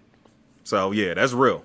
That's real. So just seeing, like, from that nature, like, you know what? My way is not always the best way. That the woman's opinion is very valuable. Yeah, 100%. And I think like the probably the last thing I say I can take is that I think I understand now what marriage is really structured for more than what I did before. Yeah. Like before, I just thought it was about like just skipping the park, all about happiness, good times, making me feel good, making her feel good. Yeah. But now I understand that the design of marriage really ain't about being happy. Man, listen. It comes with happiness. Like happiness is a benefit. Yeah, that's real talk. But the whole design and maybe I'm thinking more biblical than anything, but I think the whole structure of marriage and the way that it was designed and created from a God standpoint was for perfection. Yeah. To help perfect each other. Right. Yeah. So that's the reason that she may get on my nerves so damn much. Yeah, because she pointing out all the flaws in you. Yeah, because she's causing areas to rise up into me that I never had to deal with before. Real talk. That's how I found out I wasn't emotionally available. Yeah. For real. Didn't even have any idea I wasn't. And so now you have to deal with all these things that you normally would not have to deal with. Yeah, boy. Because you're now here. Mm-hmm. But the reason for her here is to make those things arise. Yeah, exactly. So that you can face them. And fix it. Yeah, that's real. So when I look at it from that standpoint, it's like, you know what? Happiness is a benefit from it. Yeah. Mm-hmm. Great sex is a great benefit from it. Yeah. Mm-hmm. But the total ideal of it is to help perfect each other. 100%. I'm rolling. Yeah. For them to be like, these are your flaws, these are my flaws. Mm-hmm. How I act is triggering something in you. Yeah. That you didn't even know was there. But let's not ignore that trigger. Right. Let's address it to see why you feel this way. Yeah. So then now you can be better. And it only won't make you better here. Yeah. It's going to make you better in all aspects of life. Yeah, real talk. And the same thing, like, if something that didn't bother me before, now that you're doing all of a sudden bothers me, let's address it. Like, where is it coming from? Yeah, that's a fact. You're going to help perfect me. You're going to show me that maybe I'm impatient. Right, yeah. You're going to show me that maybe I'm selfish. Yep. Like, all those things now, you understand, like, marriage was put there for perfection. Yeah. To help to make you better. So that's why, real. Mm-hmm. They get on your nerves so much. Yeah. Because they get on your nerves because they trigger in areas that you don't really want to deal with. Yeah. Real talk, bro. Yeah. Like it's a fact, man. You don't really want to face this. I think going into anything else, understanding that, I'll have a little bit more patience. Well, I ain't saying it's going to be easy. Yeah. It won't be. Yeah. Because it's still triggering stuff in you that you didn't want to deal with. 100%. But now you understand, like, okay, I'm upset, but it's not necessarily her. It's really me. Yeah, yep. Mm-hmm. It helps you understand you It's more. really some stuff that's inside of me that she's just bringing out. Yeah. And the issue may not necessarily be her because she's just being her. Yeah, it's that's really real. me and how I'm addressing and dealing with it. Yeah. So that's not saying there's nothing about her that I don't need to change, but I need to look internally and fix some things within me. Yeah. It's something in me that needs to be perfected. 100%. Mm-hmm. It's a constant just really dying to yourself. Yeah. So that it can happen. Man, all day, every day. Yeah, I don't know if I'm ready for that. I ain't ready for that again. not quite yet. Right, yeah. Not quite You need some time. I need some You time. need some time. So, oof. let's talk about, we talked about kind of what we carry into it. Let's talk about the dating aspect now that we're divorced. Okay. You want to lead this off? Like, how do you feel dating again? How do I feel dating again? Like to have to be back out here not necessarily on the scene, but on the scene, open. Are you open to dating again? Yeah, definitely.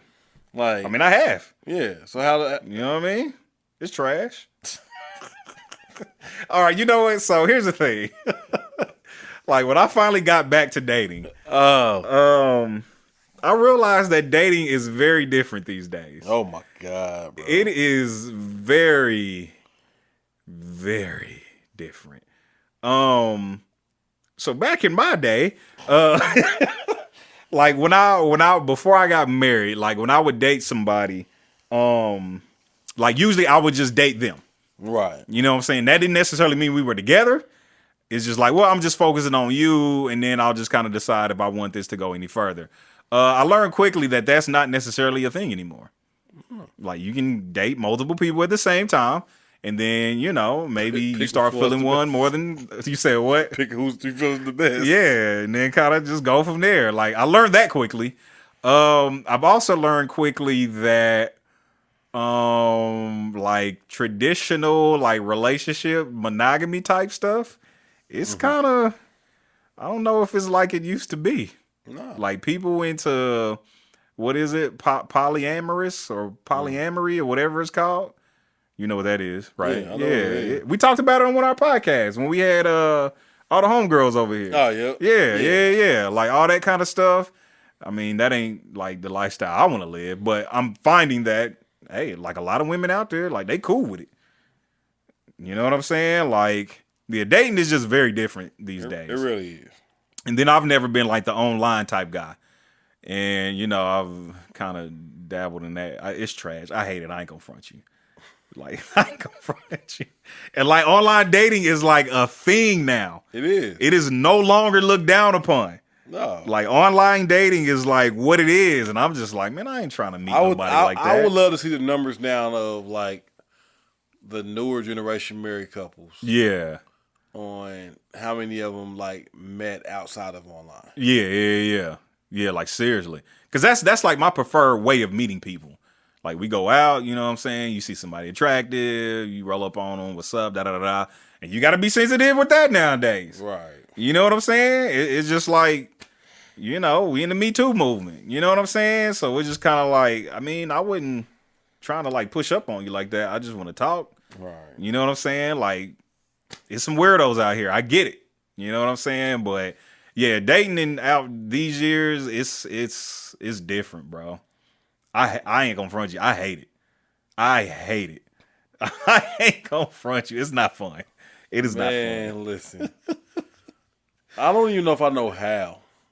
That's what I'm saying. Like, to do this. Yeah, that's what I'm saying, man. Like, I kind of get bored so quickly. Yeah. And I know it ain't, like, I ain't saying it's them. Uh-huh. It's like, maybe I'm just not ready or somebody, it's just, they not it. Yeah. But it's just like, maybe it's just because I'm comparing. Yeah, that could be it too. To how things used to go. Right. Like, I'm not like, in my opinion, like text messaging is cool. I'm like that's a cool thing, but like I need conversations. Exactly.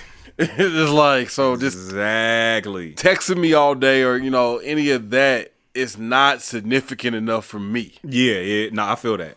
So it's like I need conversation, but most people are just cool. Like they feel if y'all text all day, like y'all good. They into it. Yeah, they feel like you vibing. I'm like, no, this ain't a vibe this to ain't me. a vibe. Yeah, like, this is okay. Yeah. Like it's cool. Like that we just shoot a couple text messages. We feeling each other. We cool. But like I need to see that you can hold a conversation. 100%.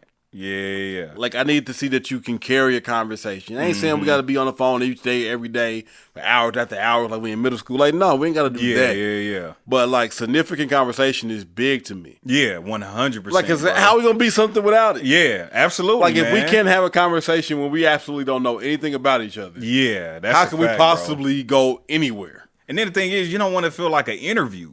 Yeah. You know what I'm saying? You just want the conversation to flow. You know what I mean? And that's what I'm saying. Like, I know I can do it. So, like, for instance, I was talking to this young lady, and I just kind of wanted to like test it out, just kind of see, you know what I'm saying? Like, what would happen if I don't continue to like segue conversations and just kind of let her take charge? It was just silence. Yeah, she just went south. Yeah, she didn't know what to say. She didn't know what to do, and I'm just like, we're having these conversations because of me. You know what I'm saying? And I'm just like, I can't continue to carry this on. You know what I mean? Like, it's so easy. It is. Well, for some of us. Like, I asked you a question. You tell me a little bit about it. Yeah. You follow that up with something back. Yeah. It could be as simple as, hey, what about you? Yeah. Yeah. Or like, it could be a jumping point to move on to something else. Something else. Like, yeah. You know what? Hey, how was your day? Right.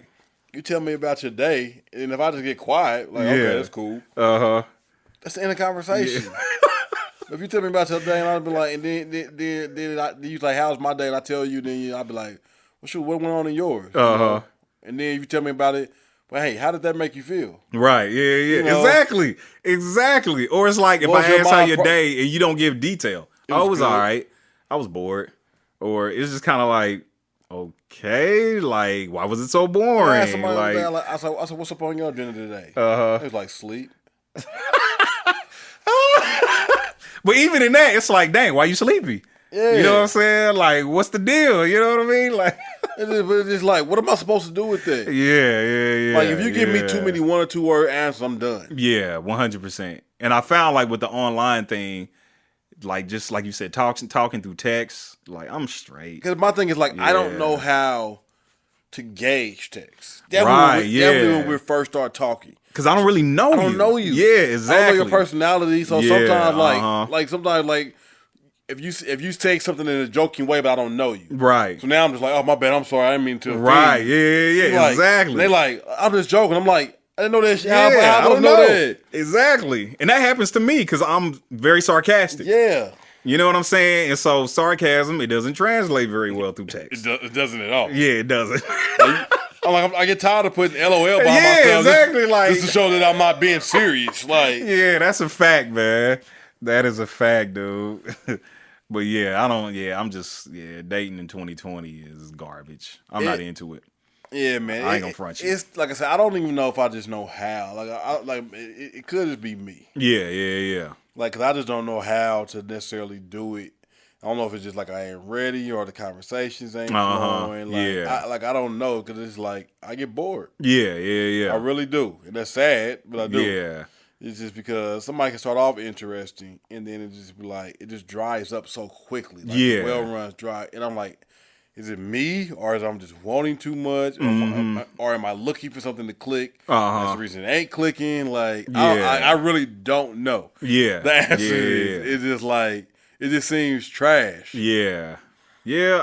And women are so much more aggressive nowadays. Yeah. And in some aspects, I'm not mad at that. Yeah. This is true also. Like, 'cause I'm all for aggressive women, but it's like women have approached me definitely in my inbox, bro. Mm-hmm. On some stuff that just it baffles me. Yeah. Just be like, no hi, nothing about me. Like, so when we gonna go out on a date? Damn. Straight to it, huh? Yeah, just straight to it. Hey, I ain't mad at it. And now, listen, attraction plays a part in this. 100%. It always does. Because if you bad, you say that, I'm like, when we going out? When we meeting, you know what I mean? Where are we meeting? You free tonight? Yeah, like.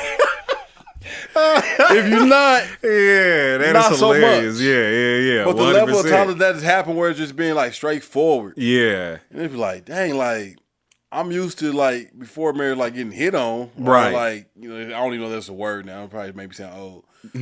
But, like, I'm used to, like, women making advances at me. Yeah. But it was just, like, to show that they were interested. Like, to show that, or, like, an invitation for me to come talk to them. Yeah. Now it's just, like, straight shot shooting. Yeah. And I'm cool. I'm not mad at a woman shooting shot, but I'm like, if I don't respond, maybe this is how women feel. Like, if I don't respond, don't keep doing it. Yeah, I think a lot of women probably feel like that. Like, you know what I mean? I done had a girl like 4 times, bro, in the last 3 weeks. Yikes! Just sending a 1-word message that says what? And it's not even when I'm like, it'd be different if I was on my story or something, and they'd be like sexy, cute, whatever, on my story. Cool, I get it. You see the picture, but it just be out the blue. Yeah, that's hilarious. It just be like cute, handsome, sexy. Like, what am I supposed to say to this? Thank you. And she's not that attractive. Well, so then it's like, there's that. I asked my homegirl, like, what am I supposed to say? They say thank you. Yeah. I'm like, but then what if she tried to continue the conversation? I'm not trying to continue the conversation. Yeah, that's real. And thank you can get you in trouble, because now it makes them think like this. You said thank you. It's like, I want to be nice. I don't want to be a jerk. I don't want to leave her on read. Yeah. I don't want to be that guy. But then it's like, 100%. I don't want to say thank you. That you think it's like, oh, he's feeling me. Like, 'cause no, I'm not. Yeah, that's a fact. Because there's been a couple times I'm gonna share this podcast link to her. You say what? I'm gonna share this podcast link to her so she can it's passive aggressive. Hilarious. But no, there's been a couple of times where some people have said some stuff, and I'm a nice guy.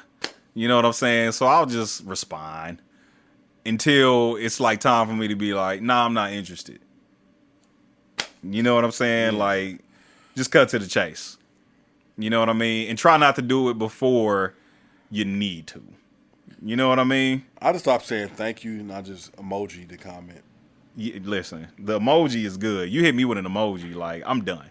Or like I've had like females like leave me on red for like a day and then come back, and I'm like, I'm not gonna say anything now. Yeah, you know what I'm saying? Like, because obviously, you know what I'm saying? Like, you didn't want to talk, so it's just like I'm not gonna say anything. But then they'll come back and be like, I ain't heard from you, and it's like, wait, what? Like, I don't know how to respond to that. You know what I'm saying? Like, I don't know how to respond to it. It makes no sense.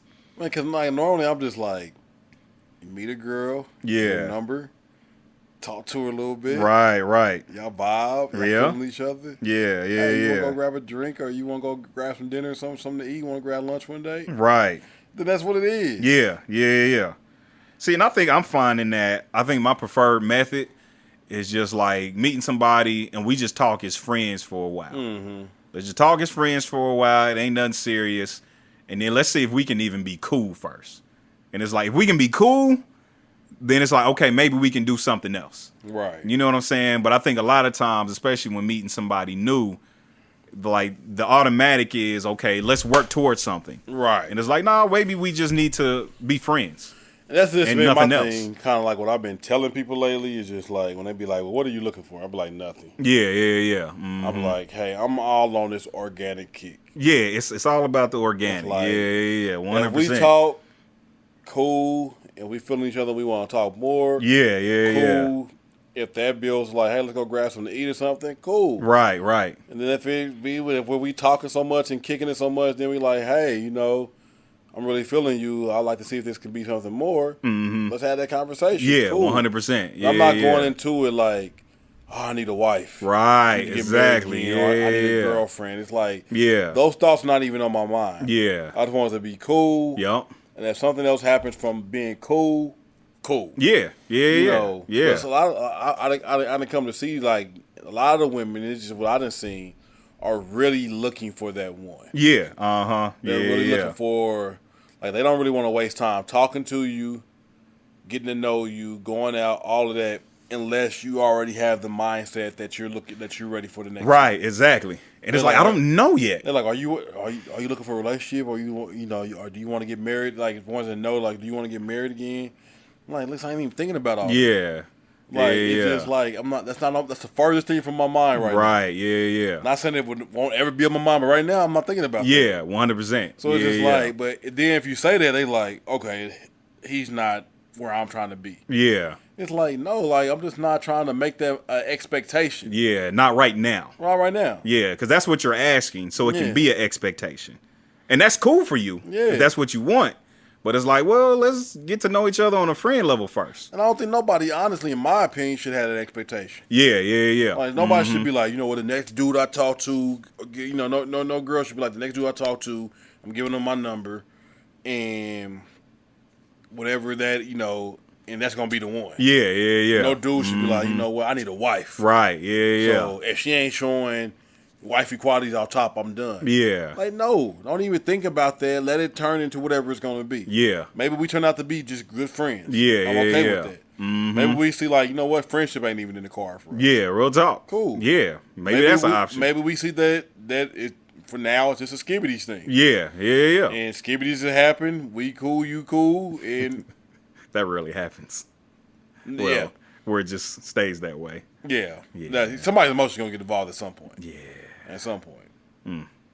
Yeah.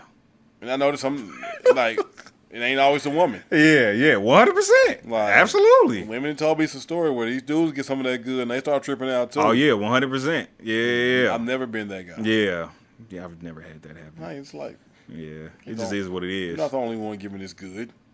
I'm about to trip off you. Yeah, I'm not going to get into that conversation. All right, what's next? We're 2 hours in. Oh, man. Yeah, I'm not going to engage into that. No, thank you. So 2 more quick questions. All right. Do you feel like that's funny, you and your ex could be friends? Short answer, I do. I doubt she does. Yeah. I mean, that's straight up. I do. I really doubt she does. I feel that. You know what I'm saying? But the thing is, like, me and her, we were friends before we got together. Yeah. Again, my preferred method. We was friends for like 2 years. Yeah, I was. You know what I'm saying? And then we decided, hey, we like each other. Let's try to build upon that. And then eventually we got married. You know what I'm saying? But like I said, we were good friends. Right. Even in our marriage, we were still good friends. You know what I'm saying? So I'm just kind of like, yeah, I'll put it this way. I'd like to think we could be. Mm-hmm. You know what I'm saying? But I mean, at the same time, like, she ain't even here in our city no more. So that kind of made things easier. Yeah. You know what I'm saying? Because we ain't in the same city. So that may have worked out. Final answer. Yeah, you got kids, it's tough. Oh, 100%, I'm sure. Because you never really have that chance just to be done and get over it. Yeah. You basically have to work through it and get over in the midst of the person's face that you're not going to be with forever no more. Yeah. You know. I know that's tough. So, like, for her, like, she, the person that hurt her, she has to still look at it every day, dropping the kids off. Yeah. And then I have to look at the person that hurt going through it, and there's nothing I can do about it. Yeah. So it's just like... That's a bummer. Yeah, it's a bummer. Yeah, 100%. So it's like, you got to, stare in the face of the person that caused you pain or the person you put through pain every day. Yeah. And, like, we found a way somehow, I really, by the grace of God, I kind of call it really that. We still maneuver so maturely through the whole process. Yeah. And, like, honestly, like, we're not, I don't know if we can call it friends. But at the same time, it does feel like we're friends. Like, yeah. We're good. Yeah. Because sometimes we'll call each other up and say something that has nothing to do with our kids. Yeah. And then we end up talking for like 30 minutes, and then it's cool. Yeah. It's never on no let's get back together type stuff. Yeah. But we was friends for 18 years. Yeah. like real, like we was cool for 18 years before marriage. Yeah. So that's maybe about 15 years before marriage. About 15 years, but that's a long time. Yeah, 100%. To just be cool. With somebody. So then you add the marriage on top of that, where we became closer and cool. It's just like, okay, the marriage didn't work out, but we're still cool. Yeah. But at the same time, like, I think no matter how cool you become with your ex, it has to be some boundaries. It has to be. It has to be. Yeah. Like, absolutely. It's certain things like that at this point in time I'm not going to talk about with her. Yeah, 100%. Even though she didn't ask like before on certain things, I'd be like, we're not having this discussion. Yeah, 100%. Like, that's not where I'm at. Like, we're not going to have that discussion. Right. And sticking to that. Yeah. And same thing for her. I just know it's probably certain things with her that she's not. I'm not going to ask. Yeah, but I don't want to know. It's just certain things that you have to have boundaries with to understand. Like, no matter what, and as time goes on, those boundaries might change. Yeah. She might be able to tell me some years down the road, or when she get her dude.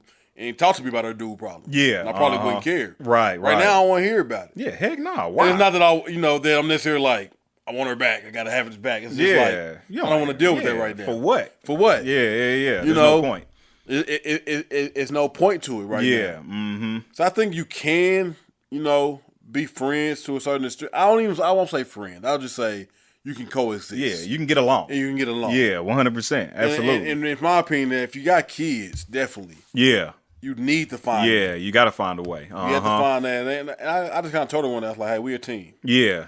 Whether we divorced, that don't make us no less a team because we got kids. We got to be team. We have to be a team. Yeah. For that to function right. Yeah, real talk. So we got to get along. Mm-hmm. I like, I'm going to have to suck up some stuff that I want to say and don't say it just because I need for this to flow along, vice versa. Right. Mm-hmm. So I think it's just that it's a maturity factor in it more than anything. It's like we should be able to be divorced, see each other out or whatever, and be cool. Yeah, absolutely. Now I know like every situation ain't like that, and I think it's really dependent on not why you broke up or divorced, but how. Yeah, that's like real. How the process go. Right. I just seen some process where I understand why two people hate each other. Yeah, absolutely. That's just happens. That's just not my story, and I'm glad it's not my story. Facts. I think if you mature enough about it and realize like, ain't nobody gonna win. Yeah, There's no winner in this. Real talk, boy. We're both losing. So let's go through this and make this easier. So let's make the loss less impactful as possible. Yeah, real talk, boy. Seriously. Things. So real talk, boy. I think two people that want to be cordial friends and make or make some amends to that can. Yeah, 100%. It takes two people wanting to do it. Yep. Two very mature people. So last question: would you get married again? Again, simple answer. Yeah, I definitely would. You know what I'm saying? Like I said, I think I like the companionship of it. You know what I mean? Like just having one person. Like I'm cool with that. Yeah. You know what I'm saying? Like I know dudes that ain't, but I'm totally fine with it. And the thing is like it comes with its ups and downs. But I'm just like, man, being out here with multiple people, hell no, that's more of a headache to me. You know what I'm saying? So it's more of a headache. You know what I'm saying? I'd rather just have one. You know what? When I was married, I used to say like, the biggest reason why I didn't want to get a divorce is because I have to learn somebody else's quirks. Right. Like I don't having to do that again. I'm just kind of like, it feels like a burden. Like learning somebody else's quirks and crazy. I have no patience. Yeah, you know what I'm saying? So it's just kind of like, all right, you know what I'm saying? Like I prefer to get married again and then hopefully for a lifetime, damn it. I'll learn your quirks and your crazy. You know what I'm saying? Because it changes, it seems like every day. But yeah, you know, like I said, I would definitely get married again. You know what I'm saying? Like I just want to make sure that I do it in a different mindset. Absolutely. You know what I'm saying? Absolutely. Would I? Absolutely. Yeah. Because the single life is trash. Just straight up, huh? It's trash. It seemed like it was going to be funner. Man. But it's not. Listen, it was fun for 2-3 months. Like, it's really not all it's cracked up to be. Yeah. Like, I'm not in my 20s no more. Exactly. So it's just Days like is over. What I used to do, I can't do. Yeah. Mm-hmm. First of all, like I don't really want to do it. Exactly. Yeah. like I'm straight. I don't like. I get tired early. Like, right. Yeah. I just want to go home sometimes. Like night's still young. It's like, you know what? It's 11 o'clock on Friday. It seems like bedtime. Boy, real talk, boy. Seriously, man.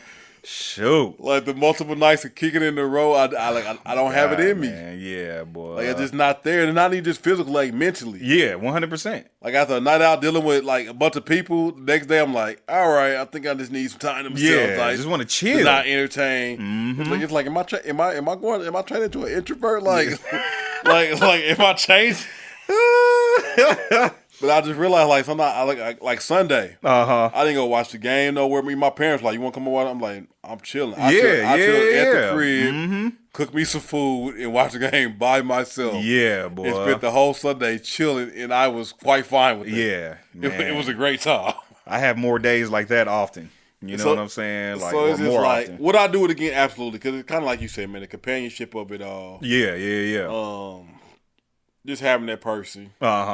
And like I said, I know so much more now that I would go about it differently. Right. That I honestly don't think I would ever be in this scenario again. I thought that before, but I'm here, but you know. But I'm a little bit more confident in it now that I would not necessarily end up here again. Yeah. But I'm not bitter towards marriage. I see some people get divorced and go through and they bitter towards the whole thing. I'm not bitter towards it.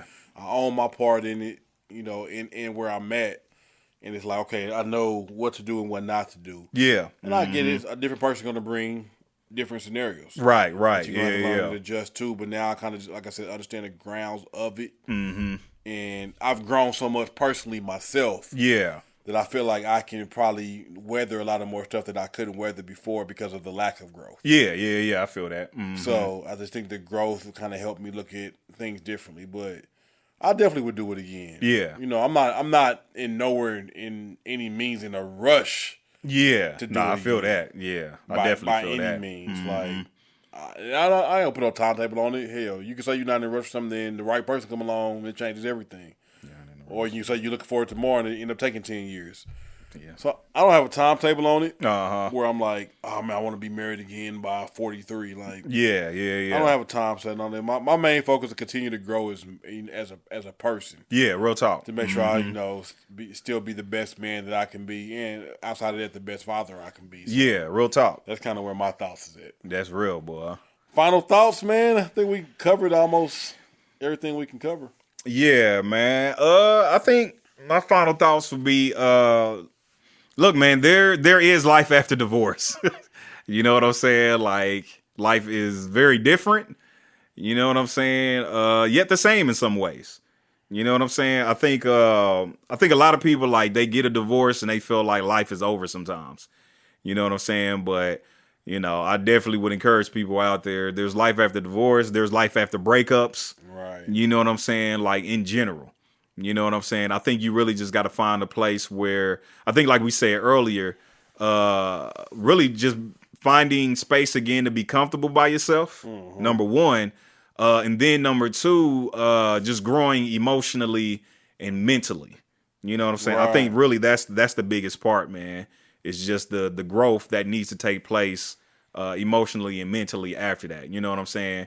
So that way, again, if you get into another relationship, like, you'll be better. Right. You know what I'm saying? So, yeah, I mean, like I said, for me, I think that's the biggest takeaway is like, yeah, there's life after divorce.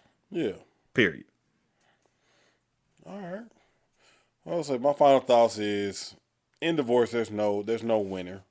Not at all. You know, both people are losing a part of them, no matter whose fault it is. Uh-huh. And no matter whose fault, you know, that the main part goes on, there's growth and change that needs to happen on both sides. Yeah. Like the two people, you know, are the cause of it, no matter what. Mm-hmm. That it's a change that can happen on both sides of things, for the most part. Yeah, you know, there's always those couple of scenarios that you just with a total jerk. Yeah. You know, but like you said, man, it's life after it.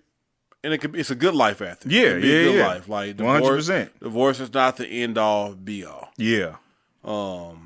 It does come with a lot of guilt, shame, and all that you have to deal with. Uh-huh. And for that, I'll share the words that my pops told me at one time in life that kind of helped me through this. It kind of kind of led to the album. Uh-huh. He's like, if you own what you've done and admit to what you've done, nobody can ever hang it over your head. Bro, that's a fact right there. Yeah. So that's a fact. So just own your part, admit to your part, and don't let nobody else judge you for it. Yeah. Mm-hmm. And make the best life, become the best you that you can be, so that you can be the best you for you and for whoever may come along next. Yeah. And yeah. If you're married, my words to you is fight. Yeah. Stick with it. Maybe I didn't fight like I should have fought, or whatever the case may be. My words to you is fight. Like if you feel like there's some fight left. Yeah. Like, I'm not ever the person to be like, work it out. You can work through anything. Uh-huh. Do what's best for you. Yeah, do what real you talk. feel is best That's for you. hilarious. And nobody else can really tell you what's best for you. Yeah. Mm-hmm. But if you feel like there's a chance, and you know, and sometimes you got to fight alone. Yeah, a little while. Yeah. Mm-hmm. Don't fight by yourself forever. Yeah. But he said fight by yourself forever. Don't fight by yourself forever. Like, that's hilarious. At some point, like I said, you got to do what's best for you. But there's life after divorce. You can find your happy place. Yeah, 100%. I know plenty of couples that's married for the second time and tremendously happy. Yeah, so absolutely, that's out there too. Yeah. Don't think that divorce is the end of the line. Yeah, it's definitely not, man. It's definitely not the end of the line. And those are my final thoughts. Look at us. We laugh about our pain now. Barely.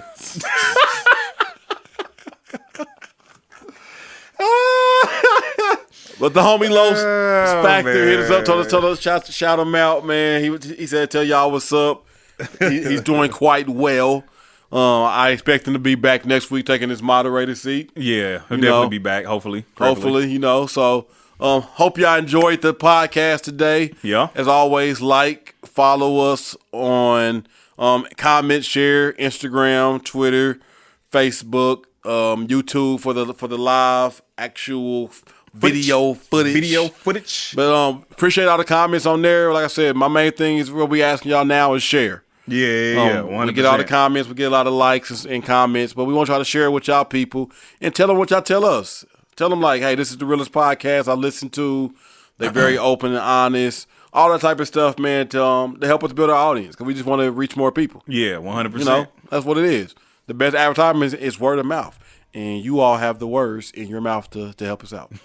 So that's what we're going to do. But until next time, we out. Deuces. Talk that issue. It's your boy, Nichols, B.Harris, Boots, whatever y'all want to call that. All right, nigga. I'm cutting this off. You know what I'm saying?